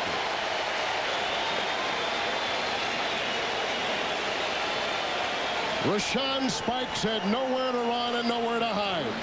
And Reed read it well. And a tremendous angle by Edward Reed on the play. Smart play, reading the play, taking the pitch, and taking a great angle to the running back. But here's a picture-perfect tackle right there in the open field. Brings him down, shoulders on the thigh. He's saying, I'm a great tackler, I know it. Slap him in the head a little bit. Jeez, look at that shot. That's even harder than he hit the running back. So a great read by Reed. Here's a 28-yard field goal tried out by Danny Descovich, who is perfect all season. He's missed one tonight already. This time he knocks it through. And North Carolina State gets 3 on the board. And they cut the Miami lead down to 10, 20-10 late here in the first half. And that's a nice drive by the Wolfpack, taking the ball methodically down the field to play, coming up with points before halftime. A very important drive before you go in at halftime. And I think head coach Michael Caine is telling his team, hey, settle down. We're still in the game. We're going to play our type of game. We know how to come back. We're used to coming back in football games. We've been behind in every game the entire season. On Tuesday, January 12th at 8:05 p.m., world men's champion and 1998 Olympic silver medalist Elvis Stojko, joined by Katarina Witt. Elvis on ice on TBS. Give me the side. Miami scored the first 3 times they had it. A 4-yard touchdown pass, a 5-yard touchdown run, and then an 80-yard touchdown bomb to Santana Moss. It's 20-10.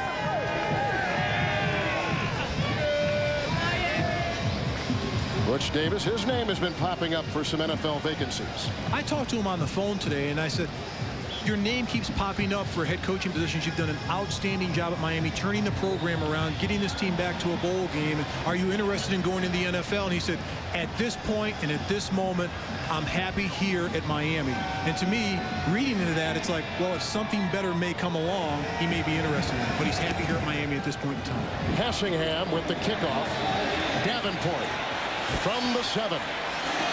And he slides into second base at about the 22-yard line. Tackled by George Anderson. Let's go downstairs to Craig Sager. Well, I'm walking off with Ray Robinson right now. You saw the painful injury to his right arm. His big diagnosis is his forearm. They're taking him in right now for x-rays to see if the x-rays obviously prove or show that anything is broken. But obviously he's in a lot of pain. Kevin? Hey, Craig, since we've got you on the horn, how hot is it? It seems cool to us up here. What's it like on the field? It's gorgeous. It's beautiful. It's wonderful. No humidity, too. I think that's a big difference.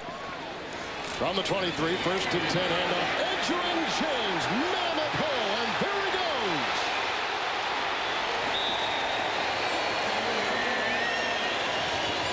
29-yard carry by one of the great running backs in college football, Edgerrin James.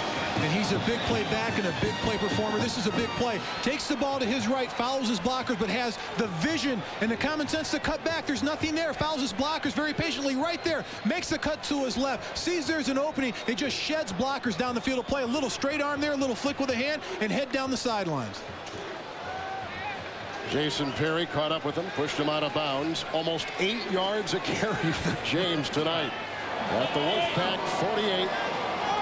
Ranks the tight end in motion. Covington going right to work on first down. Sets up the screen.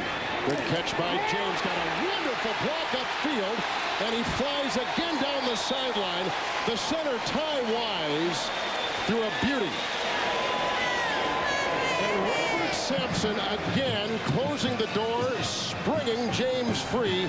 Rodney Red knocked him down after a gain of 25. And this is an outstanding job of patience and execution. Keep your eye on right there, left guard in the center. They're going to come out, get great cleanup blocks. The back's going to catch the ball. He's going to head right down the sidelines. But a good job by quarterback of Scott coming in, coming back, being patient, dropping the ball off. But the blocks right there by the center, Ty Wise, of cleaning it out, allowing the running back Edgerrin James to go down the sidelines for the big pickup. That was beautiful from the 29. First and 10. James again, blocked by Mercier. And he's down with the tackle of Rodney Red. To the 15, a gain of 9.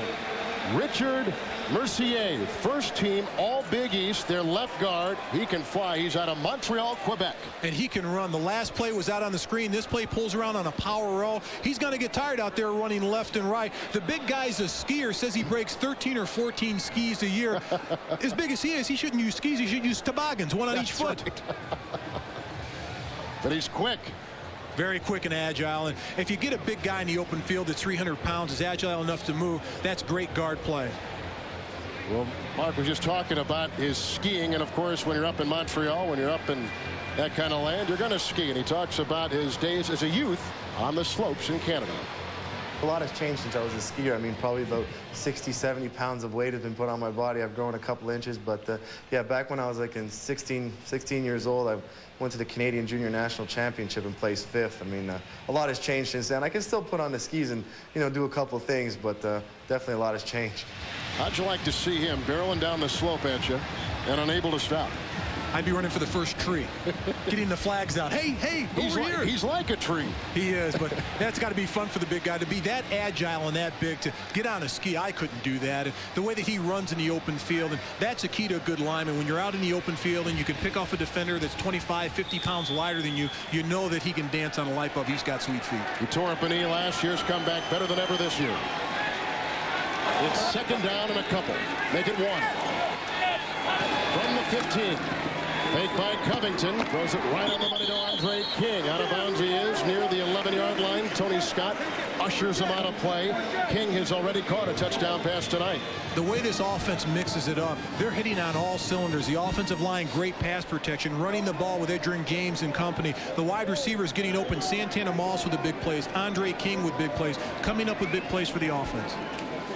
1 timeout for Miami, 2 for NC State, 55 seconds to play. First half of the Micron PC Bowl here at Pro Player Stadium in Miami. From the 10, first down. Outside, the tight end, Daniel Prince, stiff arms his way to the 2. He pile drives it to the 2, and Rodney Red brings him down. Kevin, the big tight end made a play, but did you see the block by Edgerrin James out of the backfield? He's not just a runner. He'll slam it in there and block for his team and protect his quarterback, and that allows the play to go and spring the tight end in the open, get him open out there, but give the quarterback time to throw the ball. And the tight end, Daniel Franks, is limping off. He got nicked up on the play, but that was a great run after the catch. All these guys run after the catch. Tight ends, wide receivers, running backs do a tremendous job at it. Second down and goal. Ball at the 2. James blocked by Williams. Easily done for a touchdown. His second of the night. He just skated in the end zone.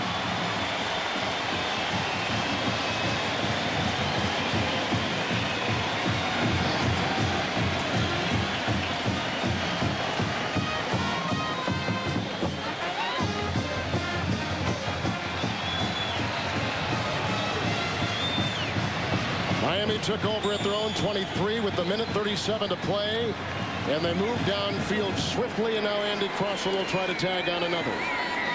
Miami with 43 seconds to play in the first half, now leading 27-10. A 5-play, 77-yard buzzsaw authored by Edgerrin James, and a good-looking Miami offense.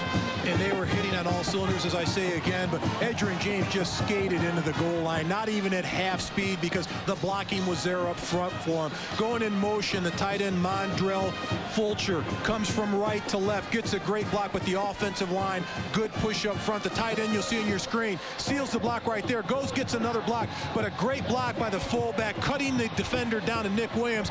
And the tailback, Adrian James, no one touches him. He's only going half speed. But good blocking up front, great execution, chipping off, getting 2 and 3 blocks, allowing your running back to get into the end zone, walking in.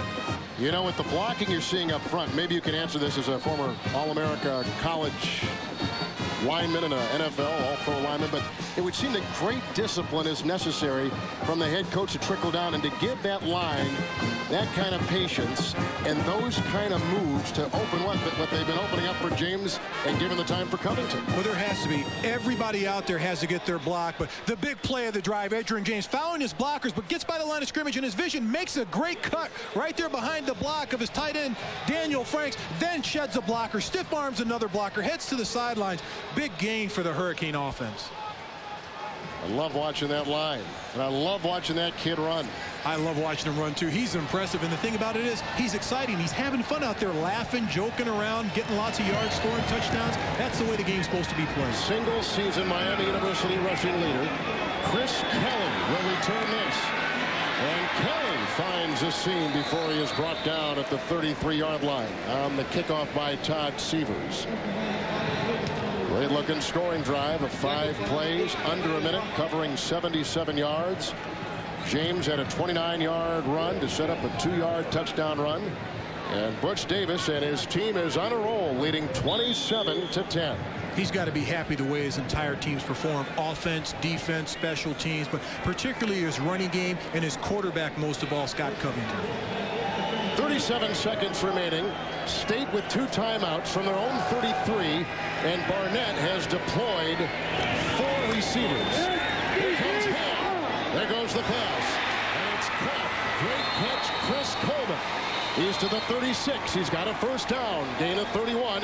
He beat Marquise Fitzgerald in the Canes secondary. An outstanding job of Chris Coleman of staying with his route, but quarterback Jamie Barnett feels the pressure from the outside, has the presence of mind of stepping up in the pocket. On the outside, he's going to feel the heat, but he's going to step up right here in the middle of it and release the ball, stay with his wide receivers, got his eyes on him, looks up in the pocket and throws to his wide receiver. Running a skinny post pattern to the outside is Chris Coleman. A skinny post. Skinny post. The post patterns when you're on the outside, break towards the inside, towards the post. A skinny post is when you're outside, break it up by the post, and it's called a skinny post, and it allows the wide receiver to get by the cornerback, and if you make the right move and the safety bites, you're off to the races. What great offensive plays we have seen in this game tonight. Now, if I can only describe how to block, then maybe I can get something done up here.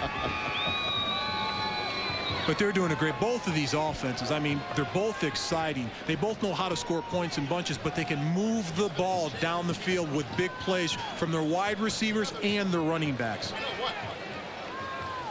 Craig Sager will be with us at halftime. He's got 2 wonderful features for you. One on the past greatness of this Miami program from 1983 to 1991. There wasn't a college football program better in America, and they're trying to revive those great days with this coach, Butch Davis. And then he's going to tell you about great All-American wide receiver Torrey Holt. A wonderful story about a guy with tremendous character. 1st and 10. Barnett running out of the pocket. Now he'll run himself. He's got to get to the 26. He's got a first down. He's to the 20. Webster with the tackle. A weaving gain of 16 by Barnett with 22 seconds to play in the first half. He's got the first down. He needs to go up, get his players in there, down the ball. You're wasting time. Get him up there. Here comes the clock. On the 20 would do wonders for State if they were able to get it in and get some kind of score, and he spikes it there, so it'll be 2nd and 10. He got a break from the officials on that play. They gave him a chance to get everybody in there, everybody set, gave him time to get the snap, throw the ball down. They only lost 2 seconds on the play. Here's a look at it, and the officials gave him time here, and that's what you want as a quarterback. And here's the run before the spike. Jamie Barnett scrambling around. The defensive backs of Miami do a great job of taking the wide receivers out, but he breaks right here, takes the ball down the field to play for the first down, makes a move right here against the linebacker Dan Morgan, and picks up additional yardage for the first down for the North Carolina State Wolfpack. Again, he's platoon 4 wide receivers. 2nd down, 10, 20 seconds to play. Barnett, great time. Goes outside, incomplete. Ian Rafferty provided the quarterback with just enough time to survey. He had Chris Coleman in his target. Incomplete pass. It'll be 3rd and 10. And that's one of the few times where quarterback Jamie Barnett had a lot of time to throw the ball, and it wasn't complete. Maybe he needs to be under duress. Talking to both coaches, they think he's like Donovan McNabb from Syracuse, the quarterback from Syracuse. When he's under duress, things break down around him. That's when he's at his best. He really picks it up, takes it to the next level, and makes great things happen out of plays that break down. Well, that's like the aforementioned Brett Favre of Green Bay. He's better when he's on the run trying to improvise. And those guys are scared when they're in the open field. You don't know what they're going to do. Run it, pass it, flick it out there, throw it underhand, but they always seem to come up with a big play. 3rd and 10. Barnett across the middle. Hit the umpire. It ricochets off his head. It's intercepted. Picked off by Matt Sweeney. The game's first turnover. Can you believe that play? But he's part of the field. It's a legal play. And I think the umpire gets a game ball for that play. I think Butch Davis has to give him a game ball for the play. And here's the play right here. Jamie Barnett throws the ball, hits him right in the head. He's not looking at the quarterback. He's looking where he's supposed to look, at the line. But the ball goes flying up in the air. But Matt Sweeney, the junior defensive tackle, great hustle on the play. Enough presence of mind to fall back on it after he's rushing the quarterback, plants and turns. There's the ball up in the air off the umpire's head. Comes back, great athletic play by the defensive tackle, Matt Sweeney. Big play for the Miami defense when they had to have it just before halftime to keep the momentum. He gives new meaning to using your head. From the 32, 1st and 10. They're going to go to an E, run out the clock. And what an impressive, electrifying offensive display by both these teams, but in particular Miami. We're at the Micron PC Bowl at Pro Player Stadium in beautiful Miami, Florida. It's 74 degrees, and we've had a tremendous first half with Butch Davis and his Hurricanes leading 27-10. Let's go downstairs to Craig Sager. Well, Coach, you scored easily the first 3 times you had the ball. Then it took a little bit of a drought, but you have to be happy up 27-10. What concerns you? Well, we're not playing very good defense right now. We're doing a very, very poor job rerouting receivers, letting a lot of free releases. They're getting a lot of plays in behind the underneath coverage and in front of the deep coverage. We're not rushing the passer like I would like to. Offensively, we're playing good. We just got to play a lot better in the second half on defense, or they'll have a shot at coming back. Sometimes the football will take a funny bounce. How about that last play when you had 12 men out there with the official? Yeah, well, you know, just one of those fortunate things. I'm glad that we got it. All right, thanks a lot. Let's go back up to Kevin. All right, Craig, thank you. Coming up, we'll take a look at the Miami Hurricanes. A return to glory days? Perhaps. We'll be back after this. 4 years of sanctions, losing 31 scholarships. Now with Butch Davis at the helm, the Canes are trying to regain their past glory.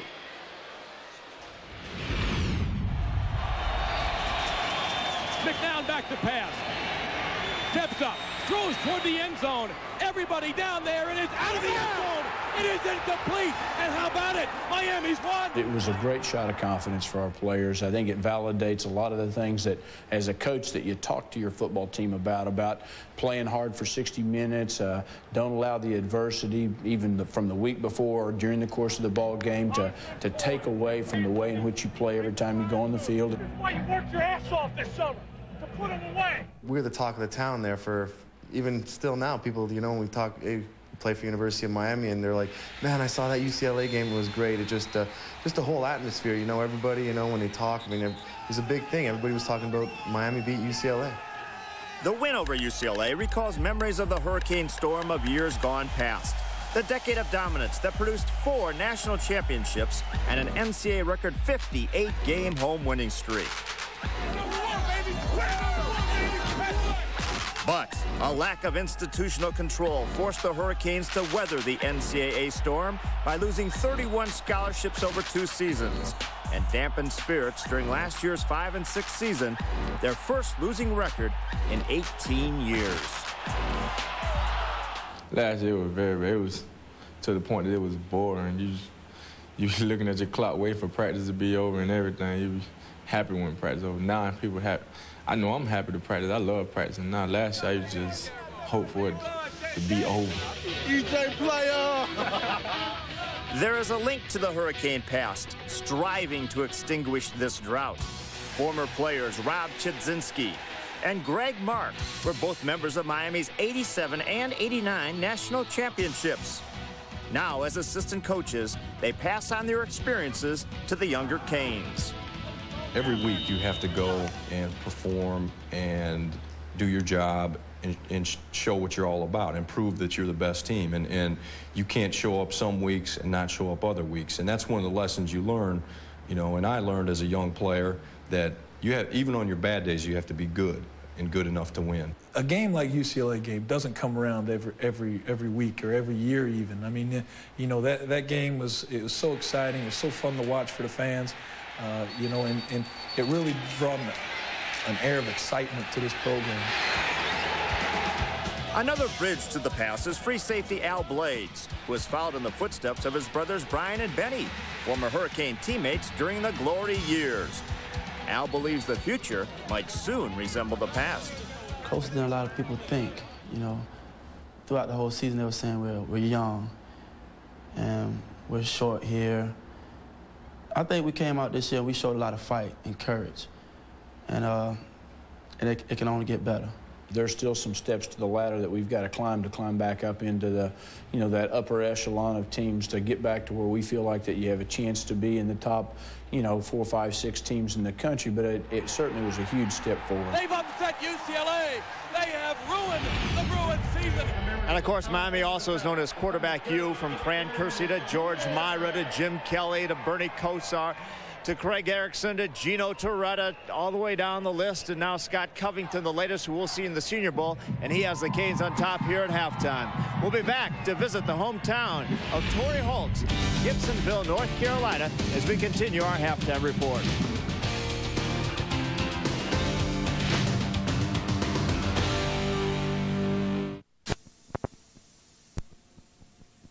I think the key stat is the passing yardage for Miami, obviously 250 yards. What's key, the rushing yardage. North Carolina State is out-rushing Miami, which is a surprise to me at the half. Time of possession, you see, NC State almost 20 minutes. Miami 10.5. And usually that's an indication of you're controlling the clock. When you've got great clock management, you're chewing up the yards on the ground, but the bottom line is you got to put the points on the scoreboard. And we'll see what kind of adjustments both head coaches make. It'll be great adjustments if North Carolina State can come back, as they usually do in the second half. But I think head coach Butch Davis of Miami knows that, and he wants to play ball control now. Good point. Here comes Sievers. The second half is underway. Caught by Adrian Wilson. He had a good hard return the first half, and drags a defender up to the 27-yard line. And NC State will begin right there. First down and 10. Coming out with a lot of punch on offense will be critical for the Wolfpack to begin this second half of play. I think the Wolfpack can't abandon their running game. Rashawn Spikes has had a masterful first half. They've got to stay with the run to get the defense of Miami to respect it. They've got to come up and respect the run and then take their shots with their tremendous wide receiver, Torrey Holt, the All-American. He's not had a half like this. They've got to open up the offense and find a way to get him the ball in the second half. A lot of come from behind wins for the Wolfpack, so this one not over by any means as we start the third quarter from the 27. First down and 10. Quick throw. There's the aforementioned Holt. Runs into his own blocker, center Justin Burrows, before he's brought down by Edward Reed. And that's an underneath quick screen to the outside. That's a way to free up a wide receiver, Torrey Holt, out of the backfield. Rashawn Spikes will go to his left and try to clear out a block for wide receiver Torrey Holt's got the lineman out there following his blockers, getting positive yardage. They're not big plays, but what Miami's doing, they're making sure that there's not one, but 2 or 3 defenders around Torrey Holt when he touches the football. There's a lot of congestion in that middle. And that's tough yardage in the middle. They need to get him outside, freed up where he can get in space. Second down, 7 out of the shotgun. The handoff goes to Spikes. He can't find any room to roll. Brought down by Nate Webster, number 52. We've called his name a lot tonight for Miami's defense. And that's an outstanding play by Webster, running underneath the blocking of the offensive line of North Carolina State, just sprinting through the hole, running by blockers right here. They don't even see him, but he comes from behind and tackles the running back, Rashawn Spikes, from the backside. Hurricanes came in with the 62nd ranked defense in college football. Their offense, no problem, number 17 in the game. And that's been the question mark. They need to stop the defensive rush first and then go after the quarterback. 3rd and 7. Good time allotted for the quarterback. Barnett throws it low, and it's caught at the 40 for a first down by Torrey Holt. Already he's caught 2 passes in the first minute and a half of the third quarter. And when you're behind, you've got to go to your stalwarts, your big guns on offense, and that's Torrey Holt for North Carolina State, the Wolfpack. And you look at quarterback James Jamie Barnett. He gets hit at the end of the play, but he stays with the play. He looks it into his wide receiver and fires the ball and puts it only where his wide receiver can get it and not the defenders.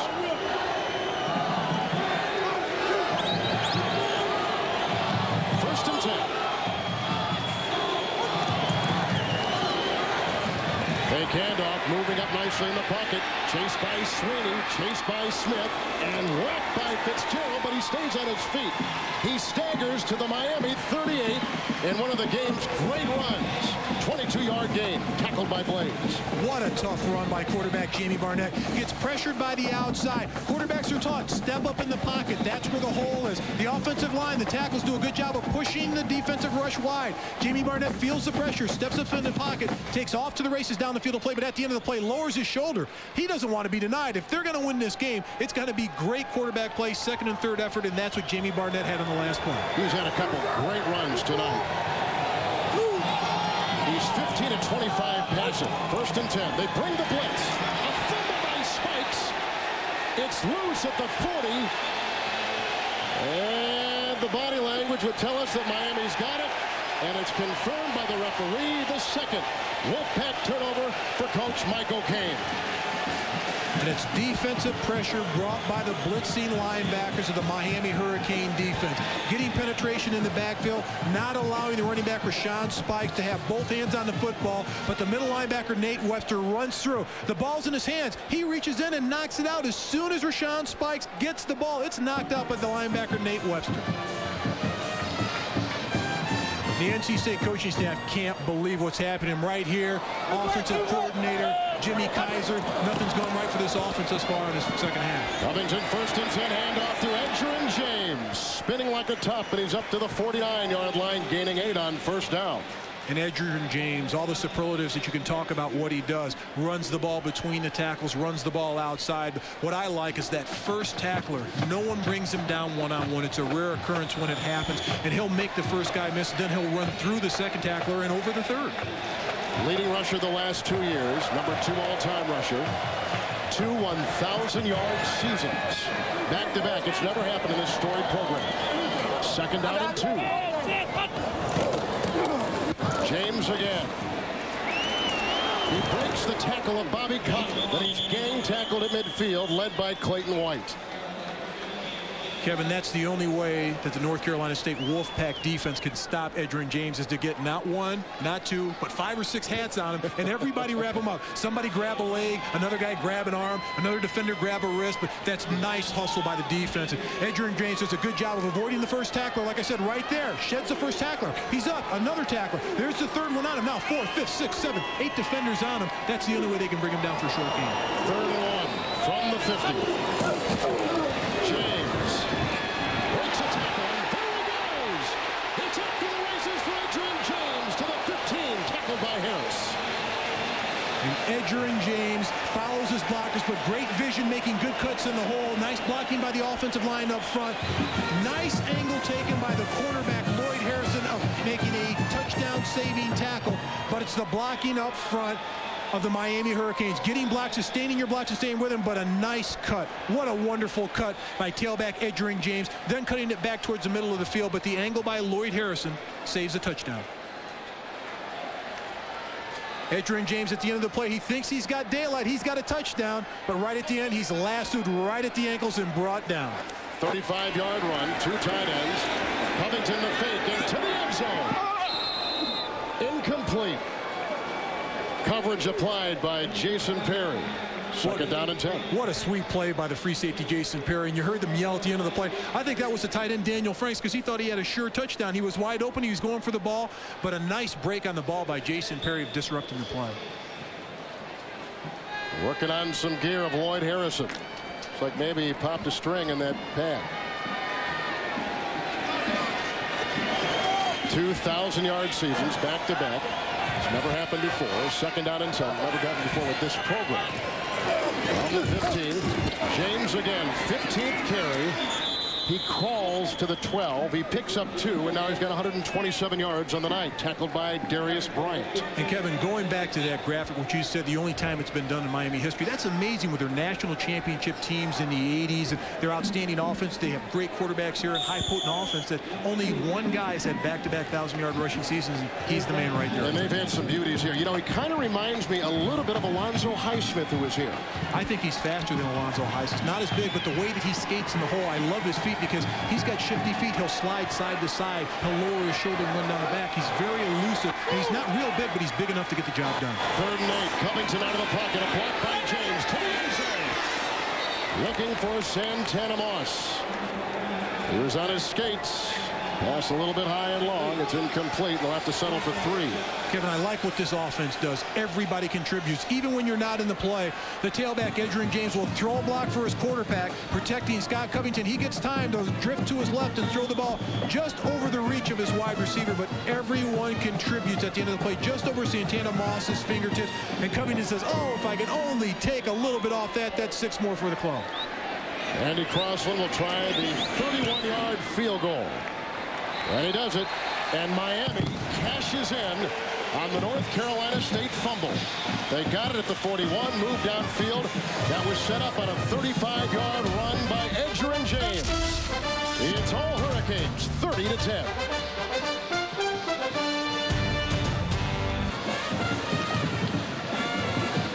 Great shot from the Goodyear Blimp, Stars and Stripes, high overhead, Pro Player Stadium in Miami with Mark May. Kevin Harlan, along with Craig Sager, on the floor of the stadium on an absolutely picture-perfect night, a moonlit, starlit night here in South Florida. Kevin, I used to love playing in games like this because it's not humid, it's not hot, it's at night. You can run all evening long and not get tired. You don't mind being in there in the 4th quarter and playing to the end of the game. Even if it's close to a blowout, you like this atmosphere. The crowd's into it. But this type of atmosphere I loved as a player because even myself at 325 pounds, I could last for 4 quarters in this weather. And you have. Deep back, Adrian Wilson to your left. Chris Kelly to the top of your screen. Todd Sievers will kick it off. A field goal of 31 yards moments ago, and Miami has built their lead with 5 minutes gone in the 3rd quarter, 30-10. A little chip shot that's going to be fair caught at the 30-yard line by reserve tight end John McCaskey. Timeout on the field.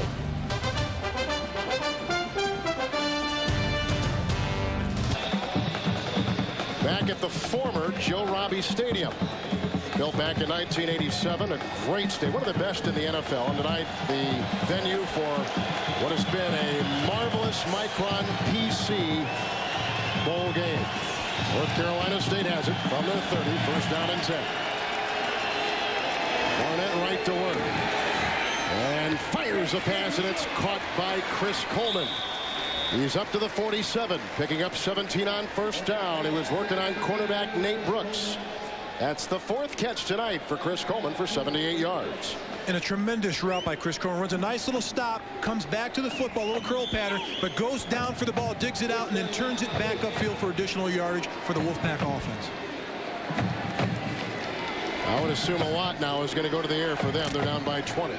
And I think they're going to have to put it up, but Chris Coleman's got to be on the football field. He's a great compliment to Torrey Holden. He needs to be on the football field to take the pressure off the All-American wide receiver. Number 47, 1st down and 10. The fake to Spikes, a good block by Borum, and a little swing pass caught by receiver Ryan Hamrick. He's out of bounds. His 2nd catch tonight. Dan Morgan saw to that with a nice hit. A gain of 9. Those little plays have worked well tonight for the Wolfpack. And they're moving the ball, and that's the key. You don't have to have it all at once, but the wide receiver at the top, Ryan Hamrick's going to come across a drag across the field to play and just clear it out underneath, avoid the official, and open himself right up. And you want to get out of congestion, and you confuse the defense by just coming underneath and in front of it. Nice little jump-off pass. Not a big gainer, but they're moving the chains. They're moving the ball offensively. Against a defense that has bent tonight. 2nd down and 1. The pitch to Spikes, who corkscrews his way through a 1st down. To the 34. It's a gain of 10. Another 1st down. Miami has scored 2 touchdowns tonight through the air, 2 on the ground, both by Edgerrin James, who has almost 130 yards on the ground. One of the truly great running backs in college football here at Pro Players Stadium in Miami. This is the Micron PC Bowl, formerly the Blockbuster Bowl, formerly the CarQuest Bowl. We're in the third with Mark May and Craig Sager, Kevin Harlan. NC State, very powerful offense, but just 10 points so far. There's a block by Boyle. And Spikes tries to follow it to the 32 with the gain of 2. Tackle by Nate Webster. Good job by the defense of stringing out the counter play of North Carolina State. They had 3 blockers out front. John Fletcher, the right guard, Todd Boyle, the right tackle, but they couldn't turn the ball down the field to play. As a lineman, you've got to turn your shoulders and get down the field so the back can turn his shoulders behind you. On that play, the defensive front of Miami did a nice job of stringing the play along the line of scrimmage, playing the pearly whites down the keyboard. And they've got the speed to do it. And that speed, that's what's hurting this offense of North Carolina State, is the speed of the Miami defense. Seems like they've always been built for speed here in Miami. 2nd down and 8. Barnett again with a nice block from Boyle. And that pass is dropped by tight end Michael Fushi. And a flag is down at the 40.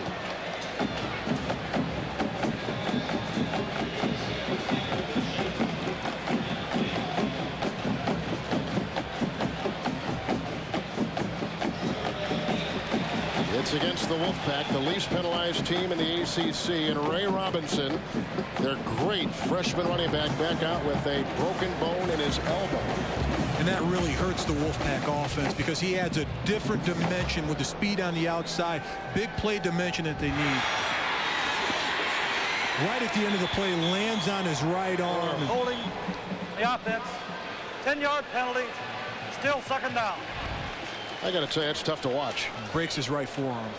It's a vicious game. It's a violent game. It's a full-speed impact game, and unfortunately, injuries happen in this game. And for Mike O'Kane, it comes at a bad time in the centerpiece game of his 7-4 season. They were 3-8 the last couple years. Went 7-4 this year with a great young quarterback and 2 outstanding wide receivers. 2nd down, 26. Barnett throws low. It's caught by a reserve fullback, Joe Johnson. And he plays it to the 43, a gain of 7. So it's 3rd and long still. They got to get all the way down to the 23-yard line of Miami. Now the cupboard's getting bare for wide receivers, running backs for the North Carolina State Wolfpack. Joe Johnson, first reception of the year. And when it happens, you've got injuries on the offense. When you've got to go that deep down into the barrel, you've got problems offensively. They need to run a few reverses. They've got to take advantage of the speed of the Miami defense, which are penetrating, they're attacking the line, and they're closing on the running backs and wide receivers. I think they need some misdirection. Sometimes there's not a lot left in the barrel. Miami now's got that dime secondary in their 3rd and 19. Again, they got to get to the 24-yard line. Here comes Ham. Pass is dropped by wide receiver Ricky Collins, number 19. Derek Ham unloads on NC State quarterback Jamie Barnett. And Derek Ham lines up wide, does a good job of getting around left tackle Jarvis Bourne, slaps his arms down from the right of your screen right there, nails quarterback Jamie Barnett in the back. Good pass rush by the defensive end Derek Ham. He has 12 sacks. The team total has 29. He almost has half of what they've got in the sack category. And Kevin, he's that good, and he's frustrated because he's been so close of getting number 13 tonight. Edward Reed awaits the punt by Scott Earwood. It's a low snap, and that's the kind of punt that results. Kind of pooches it inside the 20, and really it turned out pretty good down to the 16-yard line. It could have been disastrous. On a low snap, it's a punt of 27 yards.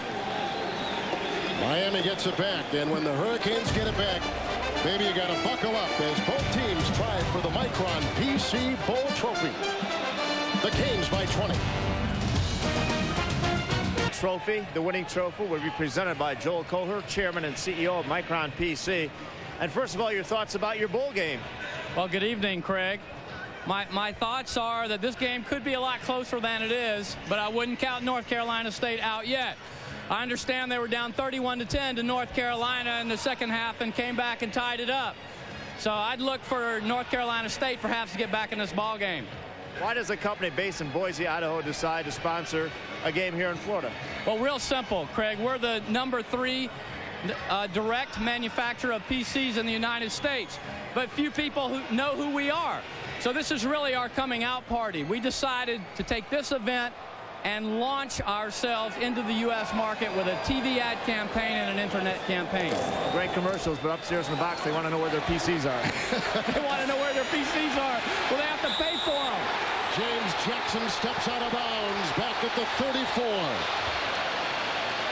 34. He got an avalanche of blocking. He picks up 19 yards, and he was just that close to breaking it free. The entire offensive line on the left side of the offensive line of scrimmage. Tight end Mondrell Fletcher comes in motion. He's right behind the left tackle. He's going to string the play out. It's an outside play with a lead by the fullback.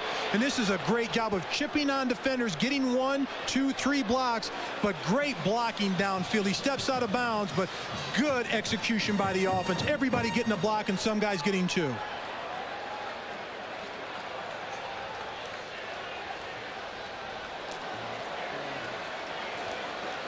Jackson from Belglade, Florida. He's a sophomore. Well, they got some depth at that running back, don't they? From the 34, 1st and 10. Fulcher, the tight end, is in motion. Jackson again. Another good size hole as he sledgehammers it up to the 44-yard line. They'll be close to a 1st down, and Clint Johnson made the tackle. And Kevin, this offense is scary. All these running backs are juniors, sophomores, freshmen, and they just keep coming at you one after the other after the other. You know, when you read these media guides, one of the most interesting things is you have a lot of former high school quarterbacks that are out here playing, but now they're defensive backs, they're running backs, they're receivers. And I think Butch Davis has done an outstanding job of converting those guys into different positions and utilizing his talents offensively and defensively with this Miami program. 2 tight ends with a second one from the 44.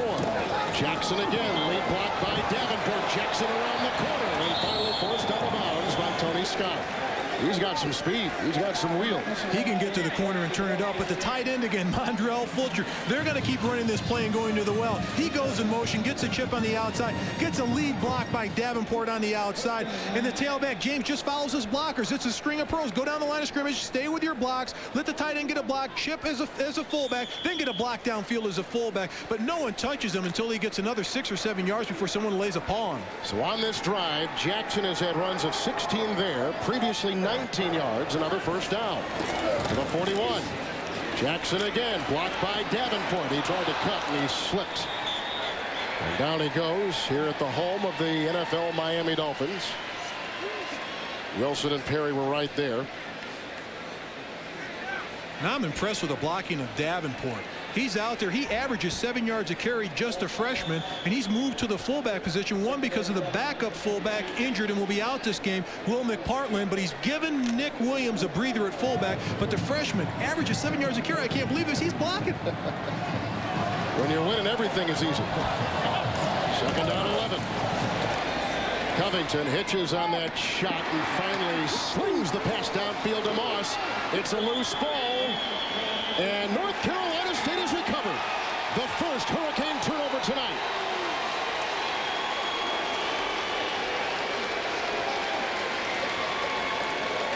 And that was a lot of hitting in the secondary for North Carolina State. And good job of execution by the offense. Pump fake by the quarterback, Scott Covington, dropping the ball where it has to be dropped for the 1st down. But you've got to hold on the ball with 2 hands. But the hit on the defense and the execution and the coverage by Lloyd Harrison on the defensive backfield for North Carolina State. Great throw, great catch. Now protect the ball, but it's stripped out by Harrison, the All-American. Great defensive back, tied for 2nd in the nation in interceptions with 7, but him playing on the outside, coming up from behind and stripping the ball from the wide receiver made the play happen. There's the turnover story. It's 1st down and 10, 5.5 to play in the 3rd. Play action by Barnett. Ham is held, and so the rush isn't there, but neither is the pass to Torrey Holt. Incomplete. 2nd down and 10. That was a great job of holding out there. Did you see that? Ham got a rush on the outside, and right on the outside, somebody got a grab of his jersey and snatched him down. He got away, but Torrey Holt, the All-American, running a nice, precise route, but he was lucky because he got good protection by his guys up front. The ball hits the ground and just too low for Holt to go down and get it, but you've got to start getting that ball up if you're the quarterback. You need to make plays happen, and if you keep going to Torrey Holt, pump fake to Holt, throw the other direction because the defense is going to slide and roll coverage to Torrey Holt. Those are career rankings for Holt in the ACC. 2nd down and 10. Pocket crumbles. The pass is caught by Holt to the 45. A late hit on the play against Miami. tackle on a 27-yard catch by Holt. Now that's just frustration by L. Blades of getting beat on the play, but Torrey Holt does an outstanding job of catching this ball in traffic.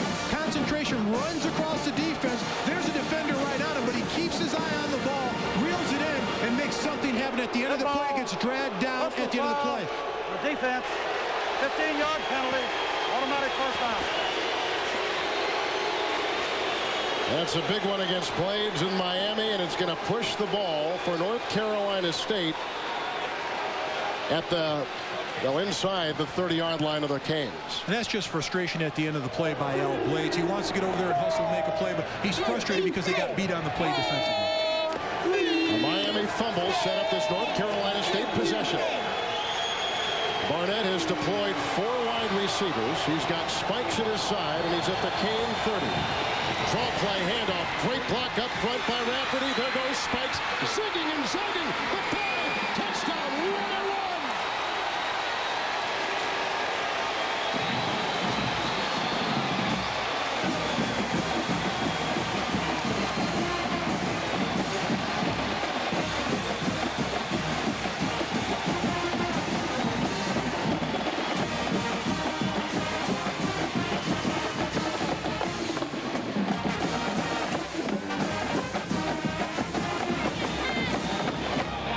30-yard touchdown run by Rashawn Spikes. Deskovich will try the extra point. He's been perfect in this all season long. And he whacks that one through with 5:03 to play. Miami now watches their lead shrink. It's 30-17 because of this great run by Spikes. And this is a little statue liberty. Hold the defense up. Nice little draw play, but it's all Rashawn Spikes using his blockers perfectly, going down the field of play, running through defenders trying to tackle him. What a play of execution by the offense, but Rashawn Spikes did it all by himself. North Carolina State is back in business. 30-17, Miami on top. The Goodyear Blimp Stars and Stripes. Goodyear's overhead coverage is a continuing tradition that began back in 1960 at the Orange Bowl, right here in South Florida. A spectacular night for football. I've been here for an awful long time, the year after I was born. Davenport, he lost it. It's in play at the 30-yard line. He picks it up with one hand and tries to dig himself out of a hole that is too big. He's down at the 3, they will call. He is down at the 3. And that's where quarterback Scott Covington will be stranded 1st and 10. Let's look back at the touchdown run of 30 yards by Spikes. Nice job of blocking right there by the center. Watch the blocking outside. The center, Justin Burrows, finishes off at the end of the play, but wide receiver Ryan Hammer throws a great block for his running back, Rashawn Spikes. Then he picks up blocking downfield. Gets a nice chip by Chris Coleman. Then way down the field, picking up blockers, wide receiver, everyone contributing on the play, making moves and fouling his blockers. He did a lot on this play, but he had help from his compadres out there blocking on the outside. Big series defensively for NC State. Handoff goes to James, and he lunges ahead for perhaps a half yard. And now momentum in this game beginning to swish back and forth a little bit more. And in the back of Miami's mind, they look back at North Carolina State this year. They've been behind in every single game, all 11, and they've won 7 of those games. This team knows how to come back at the end of the game, late in the 3rd quarter, in the 4th quarter, and win ball games. So North Carolina State just cashes in on the Miami fumble. They get a 30-yard touchdown run by Spikes, and they've got Miami stranded inside the 5 with a 2nd and 10. Covington. Outside he throws, caught by the running back Davenport, doused at the 6 on a gain of 4. Tackled by Perry and Clayton White. Kevin, the J. Davenport, the running back, he slipped about 5 times this game. He may have to go to the sidelines and replace his spikes. His cleats may not be long enough, but he's hurting this offense by not being able to plant and move out there. And you and I were on the field. It is not moist. It's not slippery at all. It's a perfect conditioned field, and it's absolutely magnificent. It's a field you'd love to play on and fall on and roll around and play football on. Larry Cam with our great shots tonight. 3rd down and 6.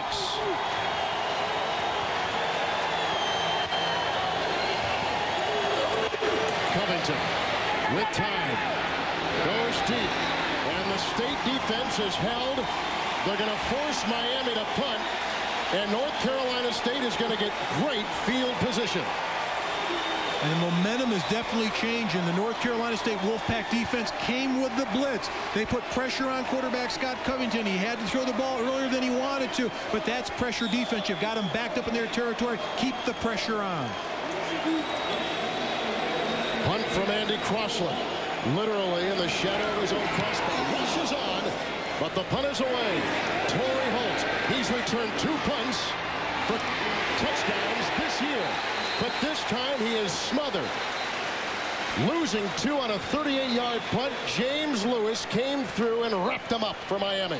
Now that's a perfect tackle in the open field. He gave Torrey Holt a mouthful of Rydell. Didn't give him a chance to get going. As soon as he started rolling, he hit him right in the face to face, wrapped him up and brought him down. That's picture-perfect tackle. Take us inside each huddle now. First, Miami's defense. What are they thinking? Then take us over to North Carolina State's offensive huddle. The Miami defense is saying, hey, let's stop him now. Let's end this momentum right now. Get pressure on the quarterback. Everybody do their job. Stay in your lanes, running and passing. They need a big play. They got to get a big play out of somebody, a sack, a turnover, put pressure on this North Carolina State offense. Well, what's that quarterback thinking? Not turn the ball over. Get the ball in the hands of the good guys. Make sure you get positive yards on every play. From the 45, Barnett going deep. And he was aiming for Coleman. The pass long. And Barnett has to literally scrape himself off the floor of Pro Player Stadium. Fitzgerald was covering Coleman, who you see right there. And it looked like Barnett got up a little bit wobbly. He got knocked around at the end of the play and got dumped at the end of the play. Miami's coming with the pressure on the quarterback. Like I said, you've got to pressure Jamie Barnett. Somebody's got to be in his face every play. There you can see what they've done in the second half, but more importantly in the fourth quarter, which we are bearing down on. We're late in the third. Second down and 10. The pitch out to Spikes. Upended with a great tackle from Edward Reed. Oh, that was a beauty. A gain of 2.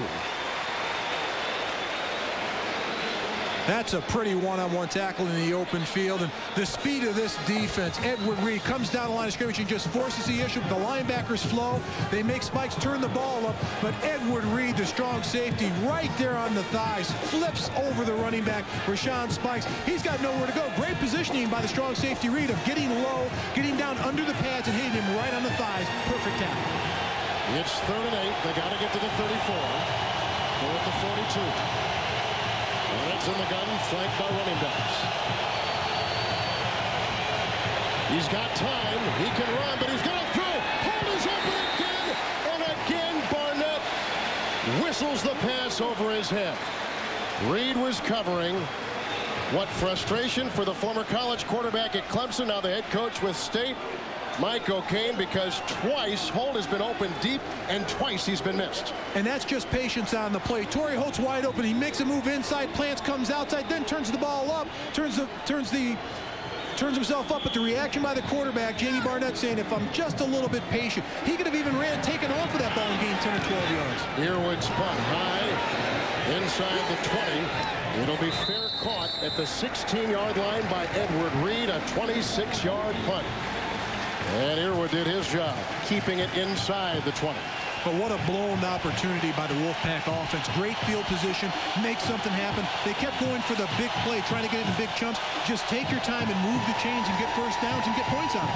Let's go to Craig Sager. All season long, NC has come from behind, but obviously not with Ray Robinson tonight. What are the chances, and why do you guys always fall behind like this? I don't know. It just seems like we always trying to catch up. Seemed like we got a slow start. I don't know the reason because of that, but it seemed like we're always having a slow start. From the 17, 1st and 10, Edgerrin James around the corner. And upended by Jason Perry, the free safety. Craig? Just pull the upset, hopefully. How bad is the arm? It's not too bad, but I'll be out for about 6 weeks. I fractured my forearm, so I don't know how long I'm going to really be out, but they said like 5 to 6 weeks. Well, they certainly could use the ACC Rookie of the Year out there now as they try to make this comeback. Let's go back to Kevin. I'm telling you what, that injury looked, it turned your stomach. It was so painful to watch. And Kevin, that's toughness. I'll tell you, when somebody breaks their arm like that, it's not too bad. I'll be back in a couple of weeks. That's a tough guy. Great kid. You're going to hear his name for many years in the ACC. 2nd down and 6. James, a block from Williams, and James is off to the 30-yard line. A first down run. Perry got him, a gain of 9. And I talk about the vision of Edgerrin James. It's stuffed up right in the middle where he wants to run, but he's got the presence to cut the ball to the right. Tremendous vision by the running back. It's a little draw, short draw, nothing inside, cut it to the outside, keep the feet moving, churning, going down the field to play, and he always keeps the legs moving in upright position. Tough running back, Edgerrin James. You've mentioned that a couple times tonight. The legs moving seems to get the kind of yards that James is getting tonight. And that's what you have to have. Look at his yardage. When they lose, only 78 yards. When they win, 147 plus, and he's close to that 147 marker already. Out to the 30. It's a 1st and 10 handoff. And who else? Edgerrin James. Tony Scott caught up with him, but not after James. Slithers for a gain of 11. Another first down. And Kevin, you can always tell the mentally tough running backs because they always keep their feet moving, and he's just going to follow his blockers in the field of play. Just keep his feet moving, keep his legs moving. Nice kick out block by left guard Richard Mercier, but it's the running back Edgerrin James. He does not keep his feet stopped. They keep moving. 19 rushes, 152 yards. We're not even in the 4th quarter. 7th consecutive game with 100 yards rushing. First down. James breaking tackles and dancing to the 45 on a gain of 4. The leading tackler for the Wolfpack defense, Jason Perry, brings him down. Perry's got some pretty good speed himself, number 9 in red tonight, because he was an All-American in track for NC State in the 100-meter hurdles. And he needs to kick into warp speed just to keep up with Edgerrin James, because he's got speed to take it to the house, and he's picking up yardage. I'm still impressed by Edgerrin James' ability to go through the first tackler and the second tackler. He will not be denied by that first tackler. Looks like they're going to run the clock down and end our 3rd quarter with a 2nd down and 6 at the 45. Well, these first 3 quarters have been filled with one great offensive play after another. Couple 100-yard rushers in the game, some outstanding receiving, and some outstanding quarterbacking. At the end of 3 in the Micron PC Bowl from Miami, it's 30-17 the Hurricanes. We go to the 4th. Former Pro Bowler Mark May, Kevin Harlan, Craig Sager is patrolling the sidelines. Our entire TBS crew here in Miami, and look at the dominance in the 4th quarter by the Canes. And that's impressive. 128-2. They know how to win the 4th quarter. That's how you win big games. 2nd down and 6. He's got his receiver, the tight end, Daniel Price, breaking tackles, and he's off to the races inside the 15. Bobby Cotton saved the touchdown. Talking to head coach Butch Davis today, he said, if they're going to give us 7 or 8 men in the box on the line of scrimmage, we're going to throw to our tight ends. And today they've thrown to the tight ends. And here's just a little bait for the tight end, Daniel Frank's been doing a great job blocking all evening long. Let's give him a little taste of glory. Give him the ball out there. Let him catch it and make something happen. He sheds a defender. All the Miami special players, the wide receivers, tight ends, running back, they just don't go down with that first tackle. There's just a knack about these guys. And what's amazing, Mark, he's only caught 13 passes all season long heading into tonight. He's had a big influence on this game. James Jackson, what a run!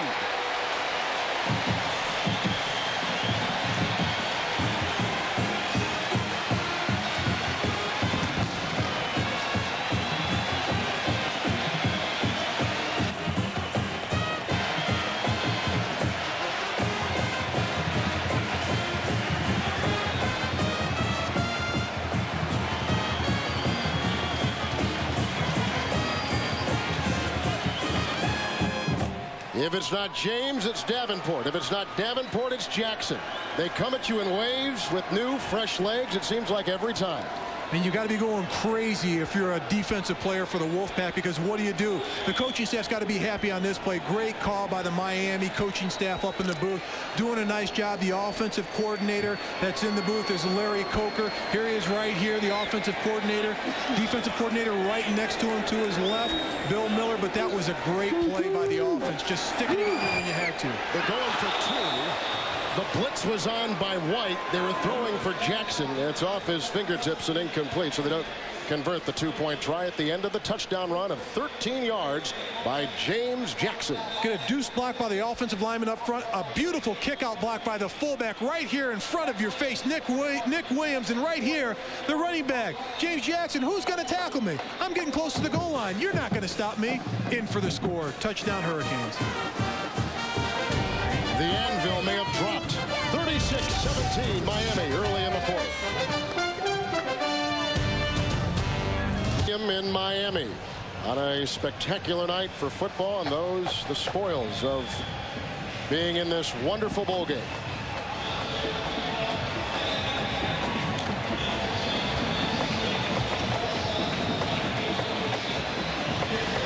Miami coming in 8-3. Had they beaten Syracuse late in the season, they would have been Big East champions and in the BCS, but they lose.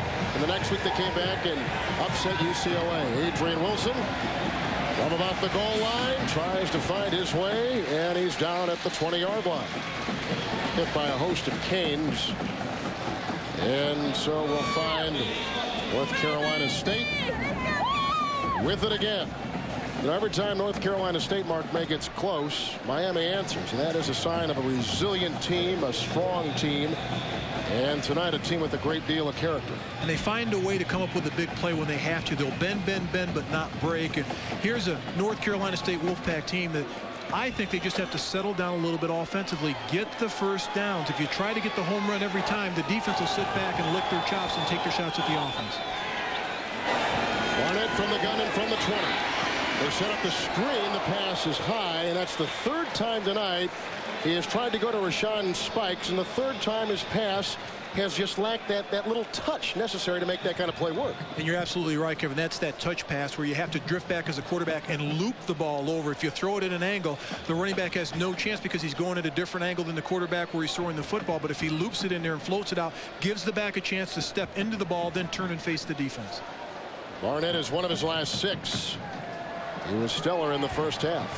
He's still decent numbers in the second. But you can see he's well below what this offense has been averaging throughout the season. Second down and 10. Pocket crumbles. He breaks away. He's got a first down. He's done a great job scrambling tonight. Delvin Brown finally caught up to him. A gain of 16, and he has had numerous double-digit runs tonight. He's got 74 yards on 7 carries. It looks like Delvin Brown is down for Miami. And the way that he does it, he steps back in the pocket. He's patient enough, but the pressure comes from the outside, and he knows the quickest way to get yards is head right towards the teeth of the defense, down the middle of the defense. And he's been outstanding at that this evening. There's a little bit of K-State quarterback Michael Bishop in this kid, too. You know, has the scrambling ability, can throw the ball well. Can do a lot of things. But the thing that he's got over Michael Bishop is the way that he can lower his shoulder and punish the opponent. He's not a very big guy. He's 6 foot 190, but he runs like a 230-pounder when he's in the open field. He's from Roxborough, North Carolina. The Sporting News a couple weeks ago said he was the most underrated, the single most underrated college quarterback in the country. He reminds me a little bit of Doug Flutie from the Buffalo Bills, the way that he makes plays happen. He'll flick it out underhanded if he has to, drop it off in the flat, but can throw the ball long, take off and run with the ball, and that puts a lot of pressure on the defense. Well, he's a former point guard and basketball in Roxborough. Brown is off the field, walked off under his own power. The scrambling 16-yard run gives him a first down near the 35. Again, he gets away. This time it's intercepted. Nate Webster. There goes a flag. Webster breaking tackles. Stays on his feet, fumbles it again. It's loose at the 31, and NC State may have recovered the ball. A 21-yard return, the third turnover by NC State, but there's a flag and there was a fumble at the end of the play. And Nate Webster trying to make something happen. A tremendous play, dropping back into coverage, comes up with the interception, trying to help his team by getting additional yards, but you've got to be smart. You're not a running back, you're a linebacker. Cover up, fall on the ground, take your shots, get a couple yards, but don't try to be the hero. Although in high school he did play a little bit of fullback, so he's had some experience with the ball. I'm glad you said fullback because he looked like a fullback with that ball hanging out there.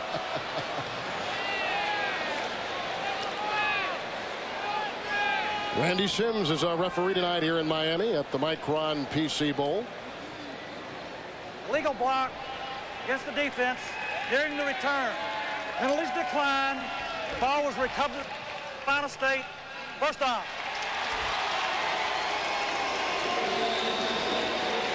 Michael Caine does not change his expression very often.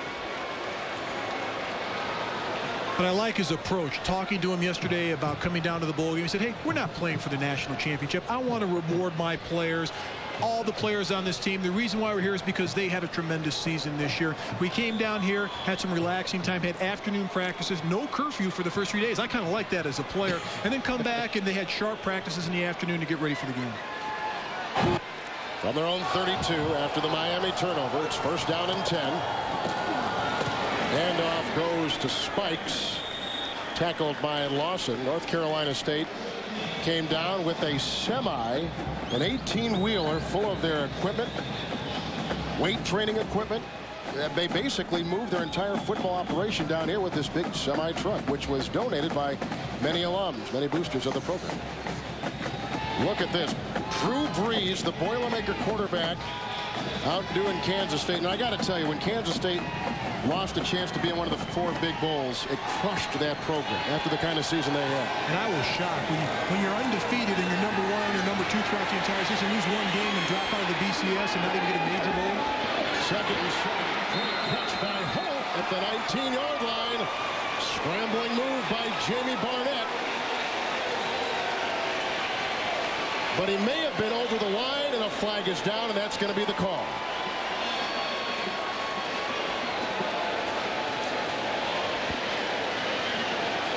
He was close to the 36, and the line of scrimmage is the 35.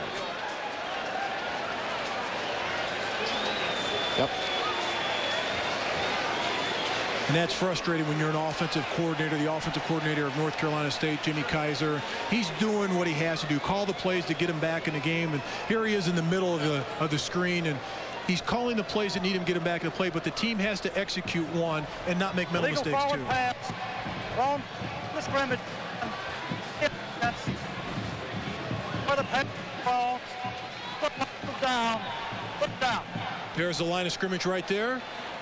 Keep an eye on it. We'll find out who's down the field to play.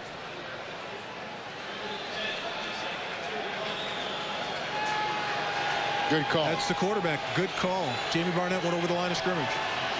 They should have given him something, though, in style points, because that was a terrific play. It was pretty. It was well executed, and wide receiver Torrey Holt did an outstanding job of coming down with the football. 3rd and 11. Here he swings a pass.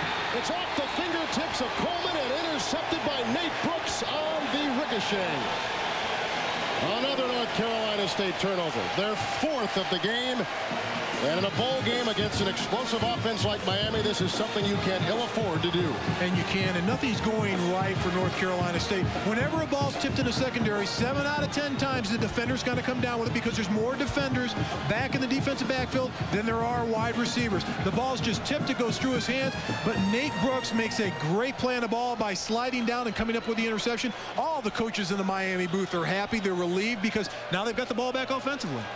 Jackson is back in after the interception. Here's a run. James Jackson. He's already got a 13-yard touchdown run in his pocket tonight. He's close to a first down. He's near the 35, and Lloyd Harrison, who got burned for 2 touchdowns in the first half, makes the tackle. And James Jackson, Edgerrin James, the running backs for Miami, they're all getting big chunks of yardage. But the key to that, the guys up front, the offensive line, they're creating monster holes. The freshman up front, Joaquin Gonzalez, Big East Rookie of the Year. First time ever that's been awarded to an offensive lineman. I really like that. Came to Miami on an academic scholarship. Could have gone to Brown, Harvard, any of the Ivy League schools, but chose Miami because he wanted to play football. It's a first down. He throws to his tight end, Daniel Franks, who's to the 25, and he picks up 11. Another first down. Rodney Red tackled him. And Kevin, you act like you're surprised that a big old offensive lineman could get scholarships to Ivy League schools. No, I just thought it was an interesting little story. But it is, you know, when a kid has a chance to get that kind of education. And the University of Miami program has a wonderful curriculum, but he wanted to play football and stay near his family, which is in this area, and he was able to accomplish both. Go to a great academic school and play for a major college program. I think it's a great story. He's got to feel good about himself on his decision to stay at Miami. Look at Jackson rocking up the middle. They can't stop him.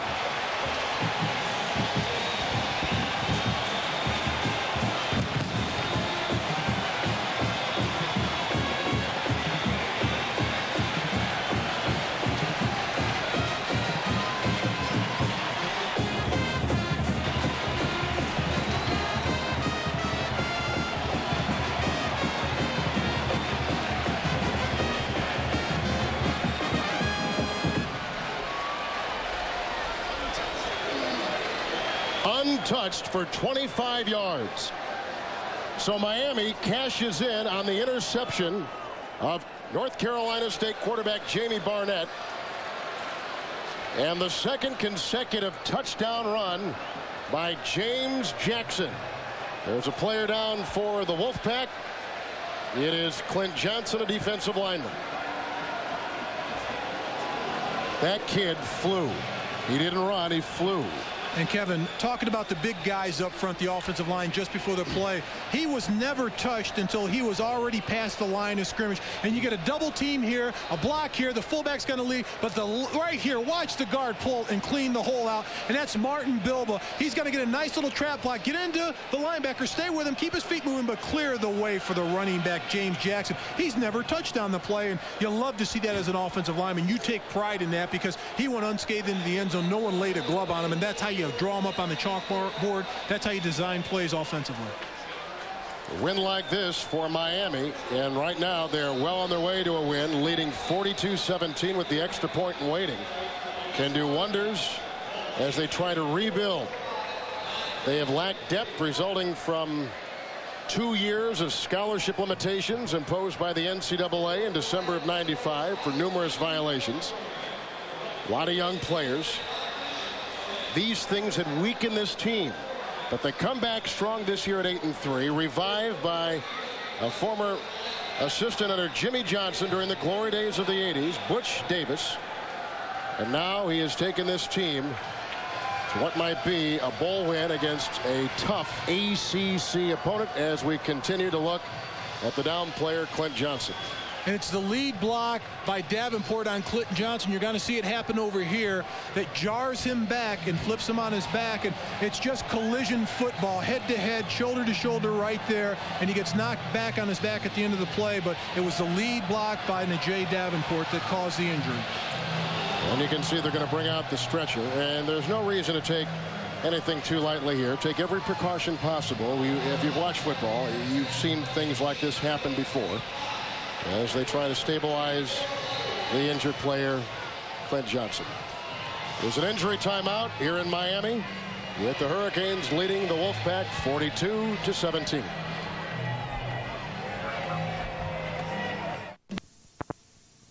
A 25-yard touchdown run by James Jackson following the interception by Miami off of NC State quarterback Jamie Barnett. Yes, sir, you are number one tonight. You have played well, and look at the running of Jackson and James. The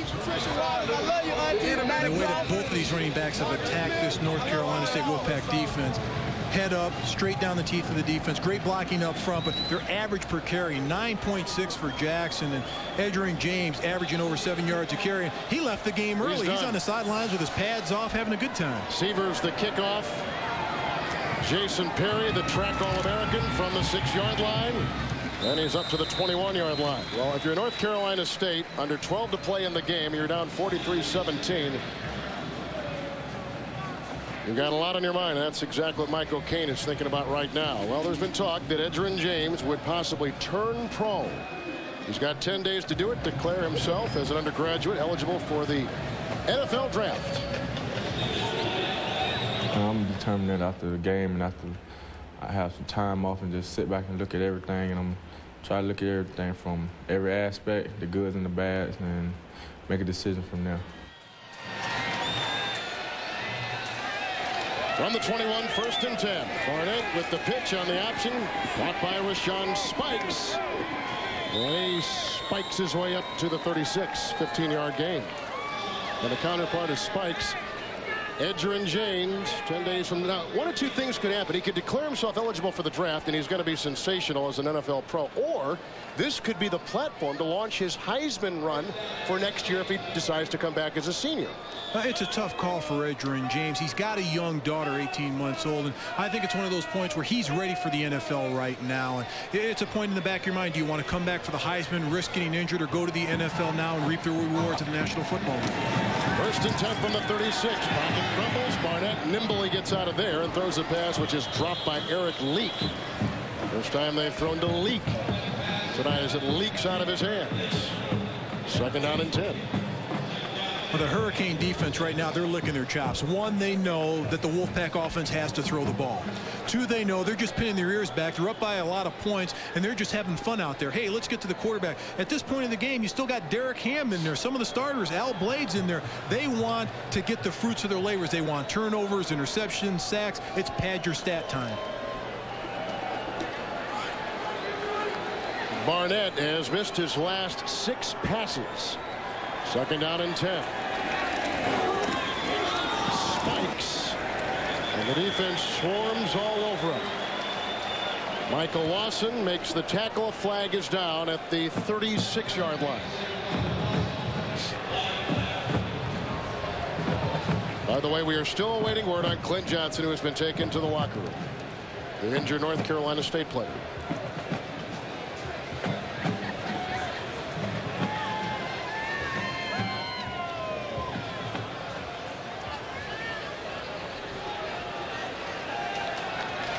Dead ball, personal foul, the defense, 15-yard penalty, automatic first down. There have been a couple majors on Davis's Hurricanes tonight. And they've cost this team, but they're up by so many points at this point in the game. I think the battle right now is in the trenches. And when you're looking at the lines, they're getting better leverage on the defense than they are on the offense. They're standing up the offensive linemen. And usually North Carolina State's a well-conditioned team, but this is heat for them. This is a lot more than they're used to working out with. In Miami, they've been used and they're conducive to the heat down here. It's not a hot night, but at least practicing it they're used to. First and 10. This one is dropped by Spikes. That one goes incomplete. They have been down by this many this season, but as North Carolina State drops their 5th pass, you would sense that perhaps some of their concentration is waning just a bit with 11 minutes to play in this one. And they're in a tough situation. The young players from North Carolina State, they're behind by a lot of points, as you said. Nothing's going right for them. They're turning the ball over on tip passes. They're not executing well offensively, and they're not moving to change and getting first downs. Second and 10 from midfield. 4 receivers out. Barnett gets a block, throws short. Underneath, caught by Coleman. Whacked on the play by Mike Rumpf. We put some oomph in that shot. He's down to the 36-yard line with a gain of 13. And that was a sweet throw by the quarterback, Jamie Barnett, over his shoulder to his wide receiver, Chris Coleman. And then Chris Coleman catching the ball and turning it upfield for the first down.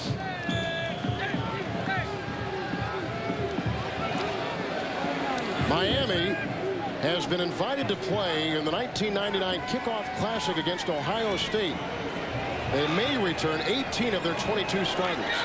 And if this game is any kind of launching pad for them, it's going to be a great 99. First down from the 37.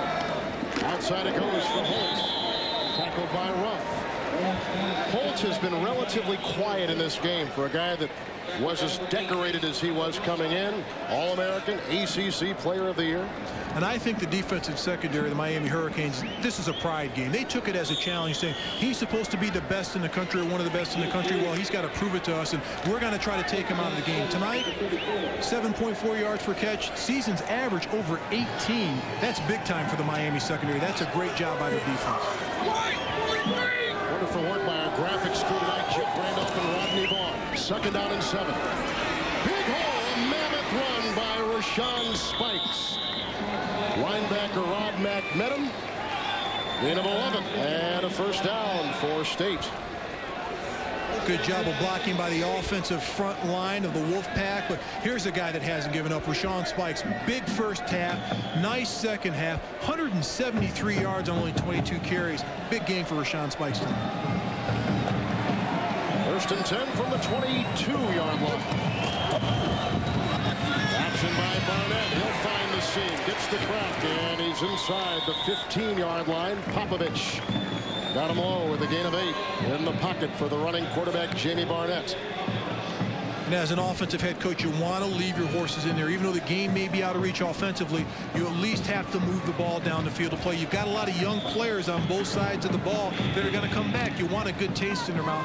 If you can't come back and win, at least execute offensively, which they haven't been able to do over the past quarter and a half.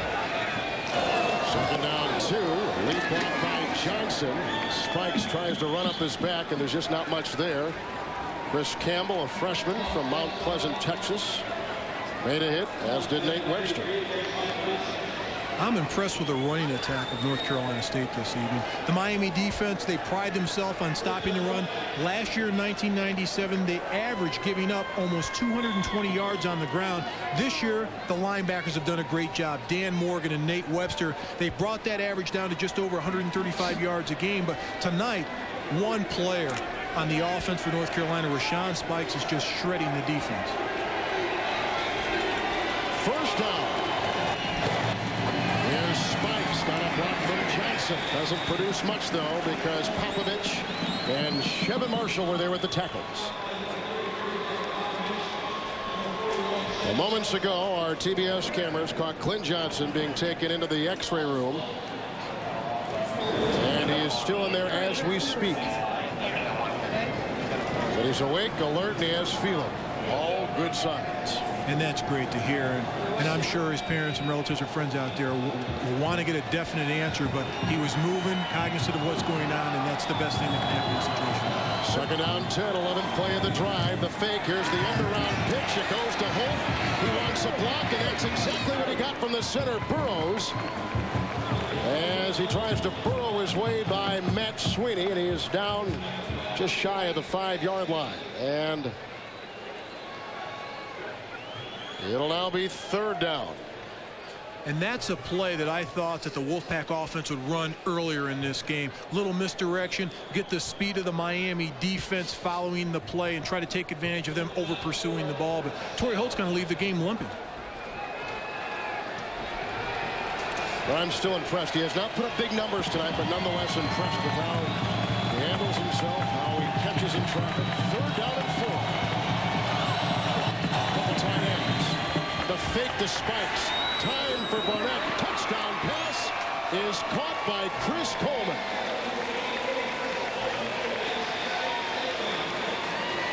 Wonderful patience showed by both Barnett and Coleman. And they got a great block to open up room and buy him some time. And that was another over-the-shoulder dink by quarterback Jamie Barnett. Looked to his first receiver to the right in the middle of the field and then turned back to his left. Dropped the ball off to his wide receiver, Chris Coleman, for the touchdown. They're going to go for 2.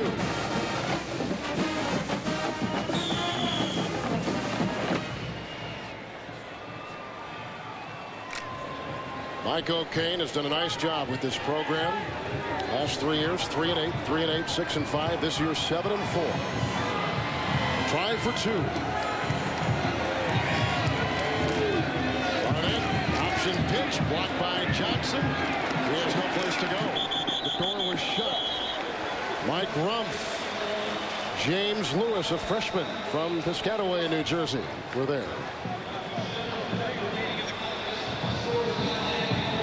And in motion right here, you're going to see Coleman drag across. Jamie Barnett's going to look down here, but then turn and throw the ball to his wide receiver, Chris Coleman. Nice little pick play. Goes in motion right here underneath the coverage, and no one picks him up. Linebackers has the coverage on this play, but he's smart enough to get past the linebackers and run by them with his speed. Jamie Barnett, the quarterback, fakes the handoff. Play action pass, looks to his right, looks to the center. Then he sees Chris Coleman dragging across the field. He's wide open, dropping the ball for the touchdown.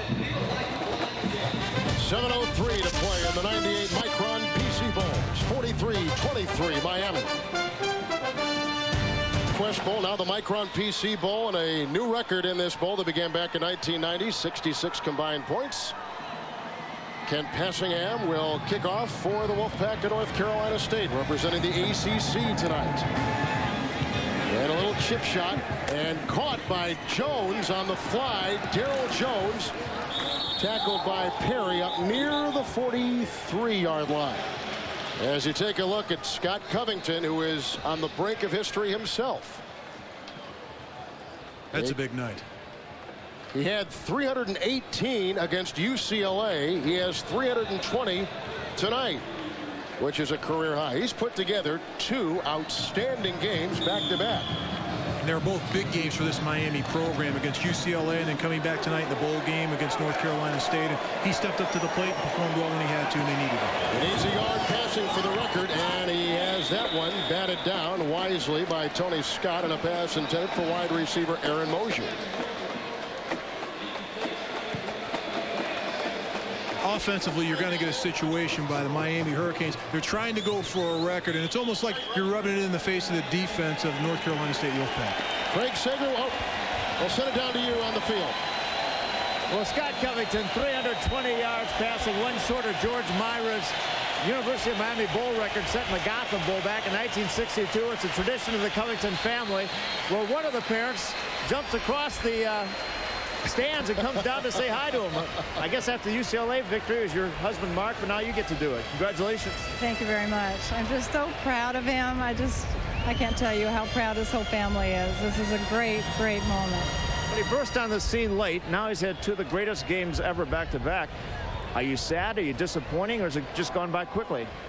Well, we're all sad that his career here at UM has come to a close, but he's had a good season, and he's just terribly excited. So I'm just happy for him. What do you like to do as a kid? You listen to the media guide, every dangerous activity you can think of, from body surfing to snowboarding to shark diving. Oh, Scott was a baseball player. He played basketball, track. He, as a kid, he just did everything. He was just sort of a natural athlete as a kid. His career may be over at Miami, but it's not over as far as we're concerned. We'll have him in the Senior Bowl, and hopefully he'll go on to the NFL. Well, hope so. He doesn't even know you're down here yet. Why don't you go over and say hi to him? What a great mom. Supporting her son. Yeah. There she goes, and he sees her.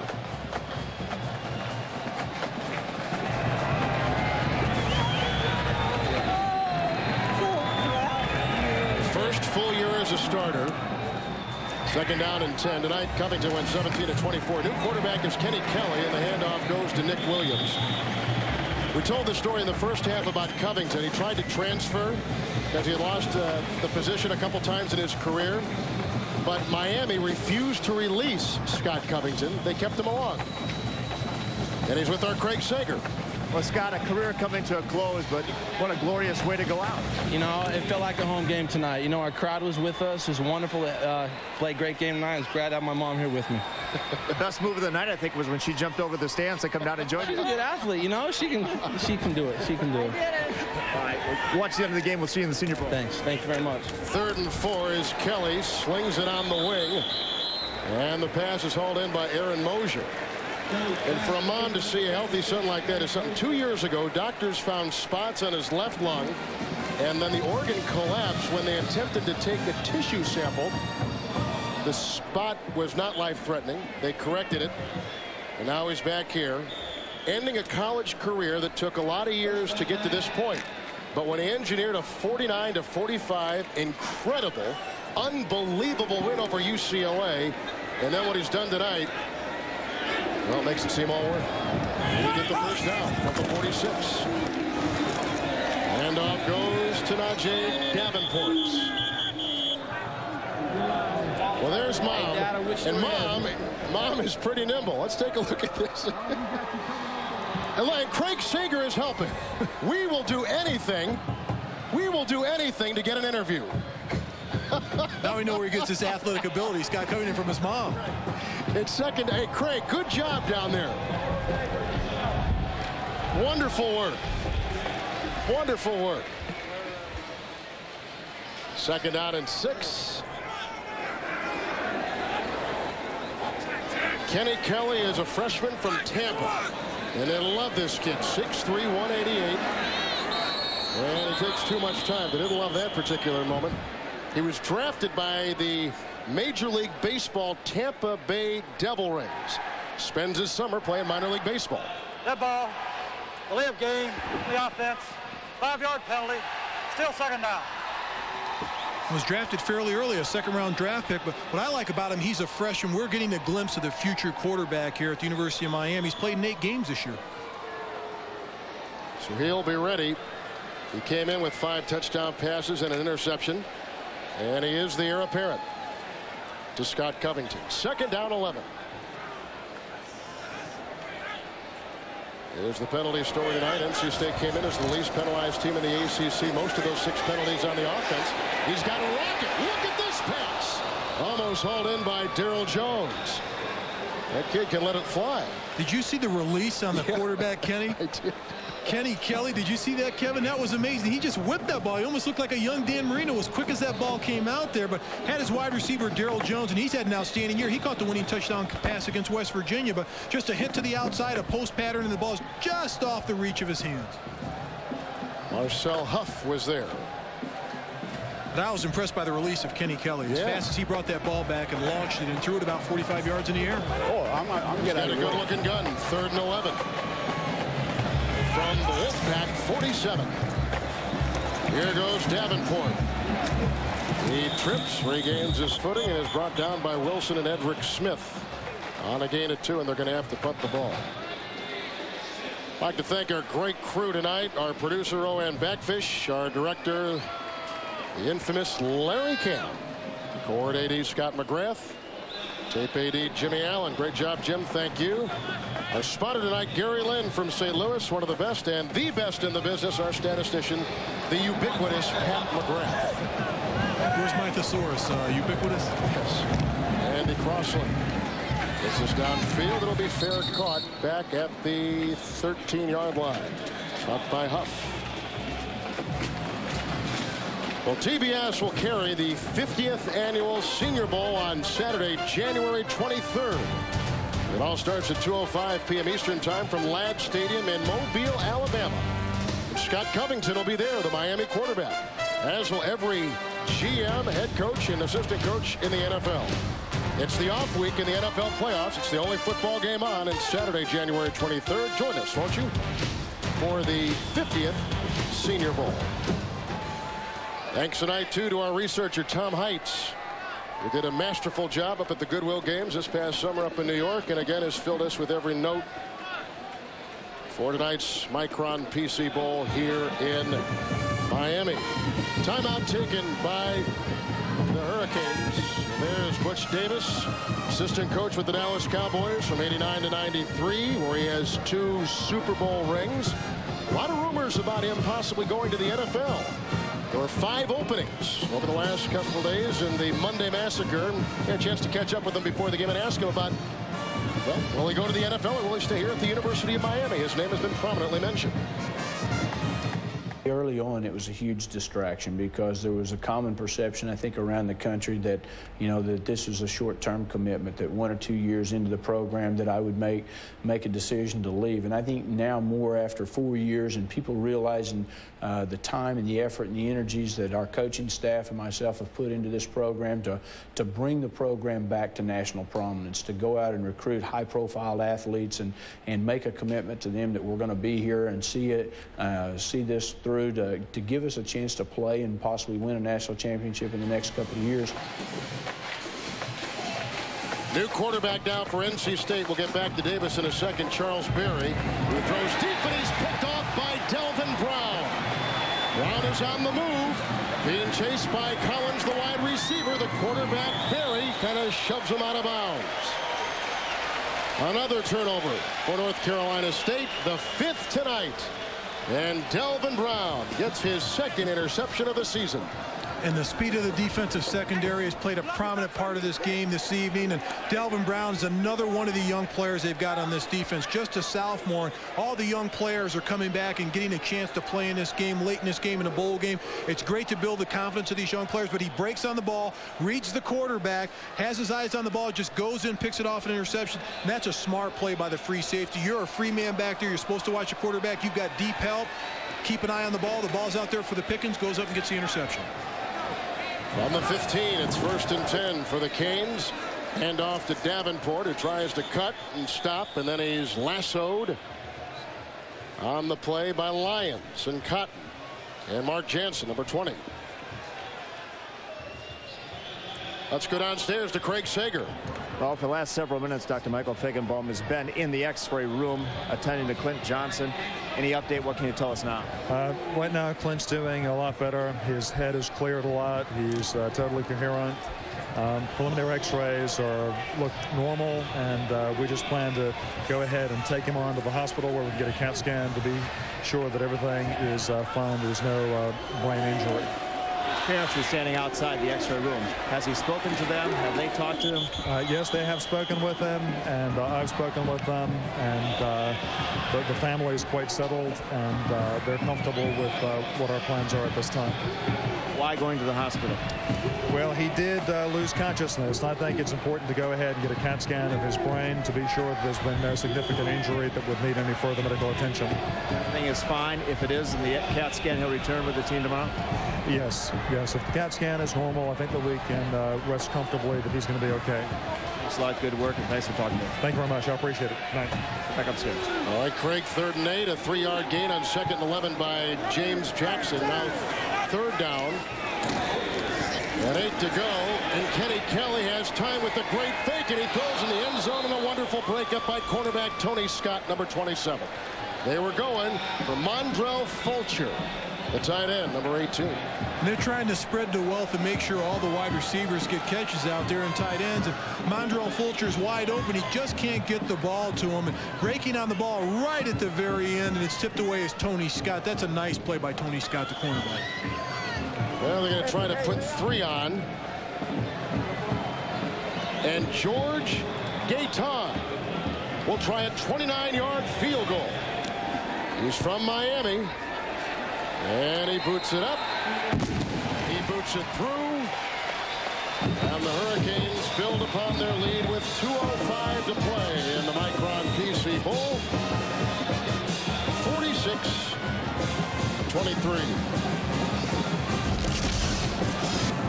At this point of the game, you want to get all your young players a taste of what it's like to, 1, play in a bowl game, 2, play in a big game, and you're building for the future of this game and this future of this team.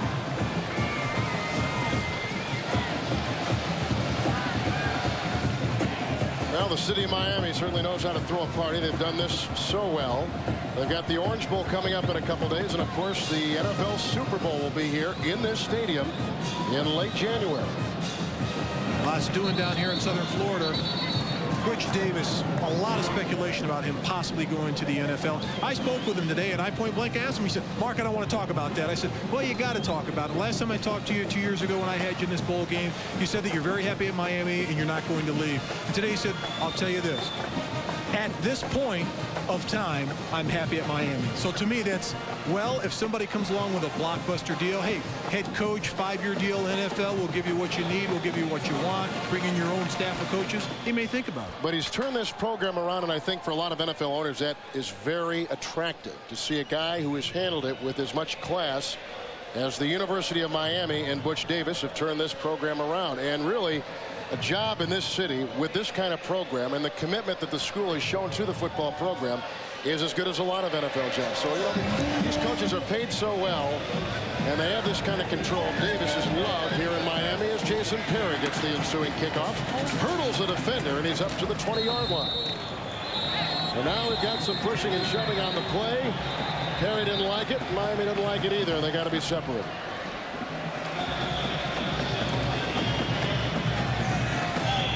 I think it's a good job by the officiating crew. Whenever there's a little problem out there, they jump right in the middle and get it separated and end this thing right, even though the game's not close, end it correct. A couple flags on the field, as you might expect after a skirmish like that. And there are the officials to discuss it.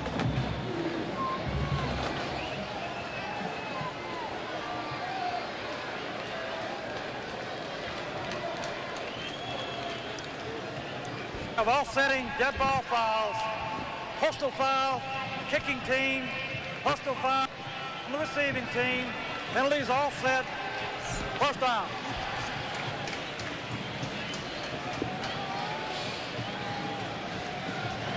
Charles Berry comes back in at quarterback for Coach Mike O'Kane, and he's done a nice resurrection job too with the Wolfpack in Raleigh at North Carolina State. Last 3 years, 3-8, 3-8, and 6-5 last year. They had the number of wins necessary to go to a bowl, but they didn't go. It's 1st and 10 from the 21.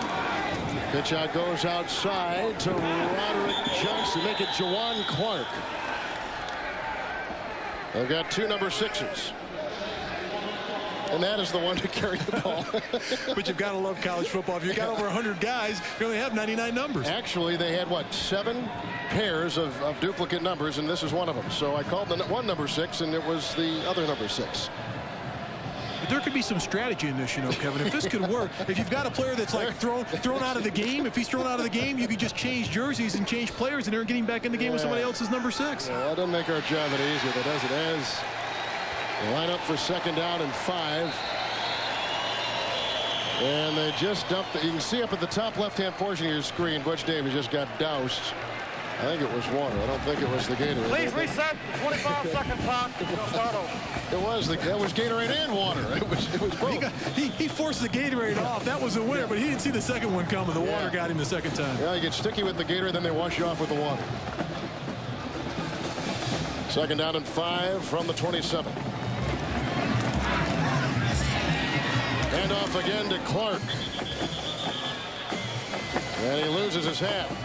And you better keep your hat on when you're on the field. As you take a look at the once dry and now soaking wet Butch Davis. He thought he got away the first time, but the second time they got him. But that's a great side. He's got a bunch of young players over there. They're happy with their coach. They like him. And he's done a great job of rebuilding this program in Miami. There's no question about it. It sure makes the offseason a lot easier to help move quickly, and it helps in recruiting in ways you can't imagine. It is a 1st down up near the 35-yard line. Charles Berry, a sophomore quarterback on the run, gets a lead block from Clark, and then is brought down by the Canes' Michael Smith, gain of 11. Quarterback Charles Berry has fresh legs out there, can make something happen. And here's a situation where you get the young players in there. They try to impress their coaches for their future and have fun at the bowl game. And when we talked to head coach Michael Cain yesterday, he said, hey, if the game's out of hand, one way or the other, I'm clearing the benches. I want everybody to play, to enjoy this game, to get a taste of what it's like to play in a bowl game. 1st and 10. Berry gets a nice block from Clark, fires a pass downfield. It's incomplete. Wide receiver Rusty Russell.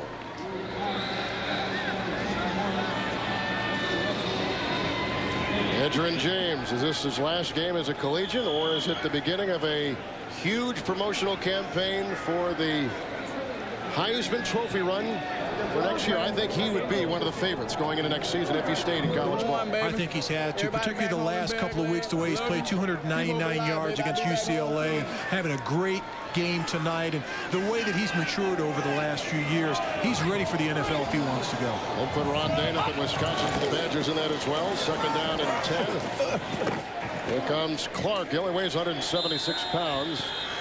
He's to the 48. And he picks up 7. Clock is ticking, and that will probably bring us to one final play, and then we're finished. But going back to Ron Dane for the Heisman Trophy, I think that he does have an excellent chance of winning it, but it's always that question of staying healthy. And Edgerrin James, the way that he's run the ball, not just tonight, but throughout his entire career, freshman, sophomore, junior year, average 5.9 yards per carry. That's not an easy thing to do. Well, he's got the Ricky Williams look. He's got the hairstyle of Ricky. Heisman Trophy winner out of Texas. 3rd down and 3. Seconds remain in the game as Berry goes deep. Picked off by Mike Rumpf. 6th turnover. And that'll close out a 46-23 win for the Miami Hurricanes with an explosive offense and a defense that bent but did not break against the weight of North Carolina State. And it's a play-action pass. Good separation between line and quarterback. But quarterback Mike Rumpf makes an outstanding play on the ball, turning back, facing the quarterback, and facing the ball and reaching out and coming down with the interception. A lot of numbers, a lot of big numbers tonight for the Hurricanes. Well, hopefully Edgerrin James comes back. And Butch Davis is back in Miami, which will play in the 1999 Kickoff Classic against Ohio State. Will return 18 of the 22 starters from this year and be in great shape as we take a look at sophomore quarterback Zachary Hart from Washington, D.C. And he can say to his grandkids that he played in a bowl game and a major school. That's That's it. A drenched Butch Davis. And Miami go on to win it 46-23 with electrifying offensive plays. We'll see number 81 in the NFL next year. He's a senior. He'll graduate as his mother would have wanted. He passed away a couple years ago. He dedicated the season to his mom. And Torrey Holt leaves as the #1 receiver in the history of the ACC and is a truly class act in college football. Let's go downstairs to Craig Sager. Well, Adrian, 46-23. You guys doubled their score. You've had a great season, 9 wins, national ranking, a bowl win. What are your thoughts now, not only about the program, about whether or not to go pro now? I don't know. It's going to be a hard decision because I got so many ties to this school, and I'm so close to a lot of these guys. And I'm just going to wait till everything's over and wait next week and sit down with Coach Davis and go with what's best for me. What will determine your decision? I really can't say. I'm just going to look over everything, go over all the bad points and the good points of staying or leaving, and just go from there. One of the good points would be obviously be a favorite for the Heisman Trophy. Yeah, I'm really not concerned with that. My main thing is to win a national championship. That's one of the good points to me. I spotted a kid in the stands right here. His name is Kenny Hendrick. Why don't you give it to him, Kenny?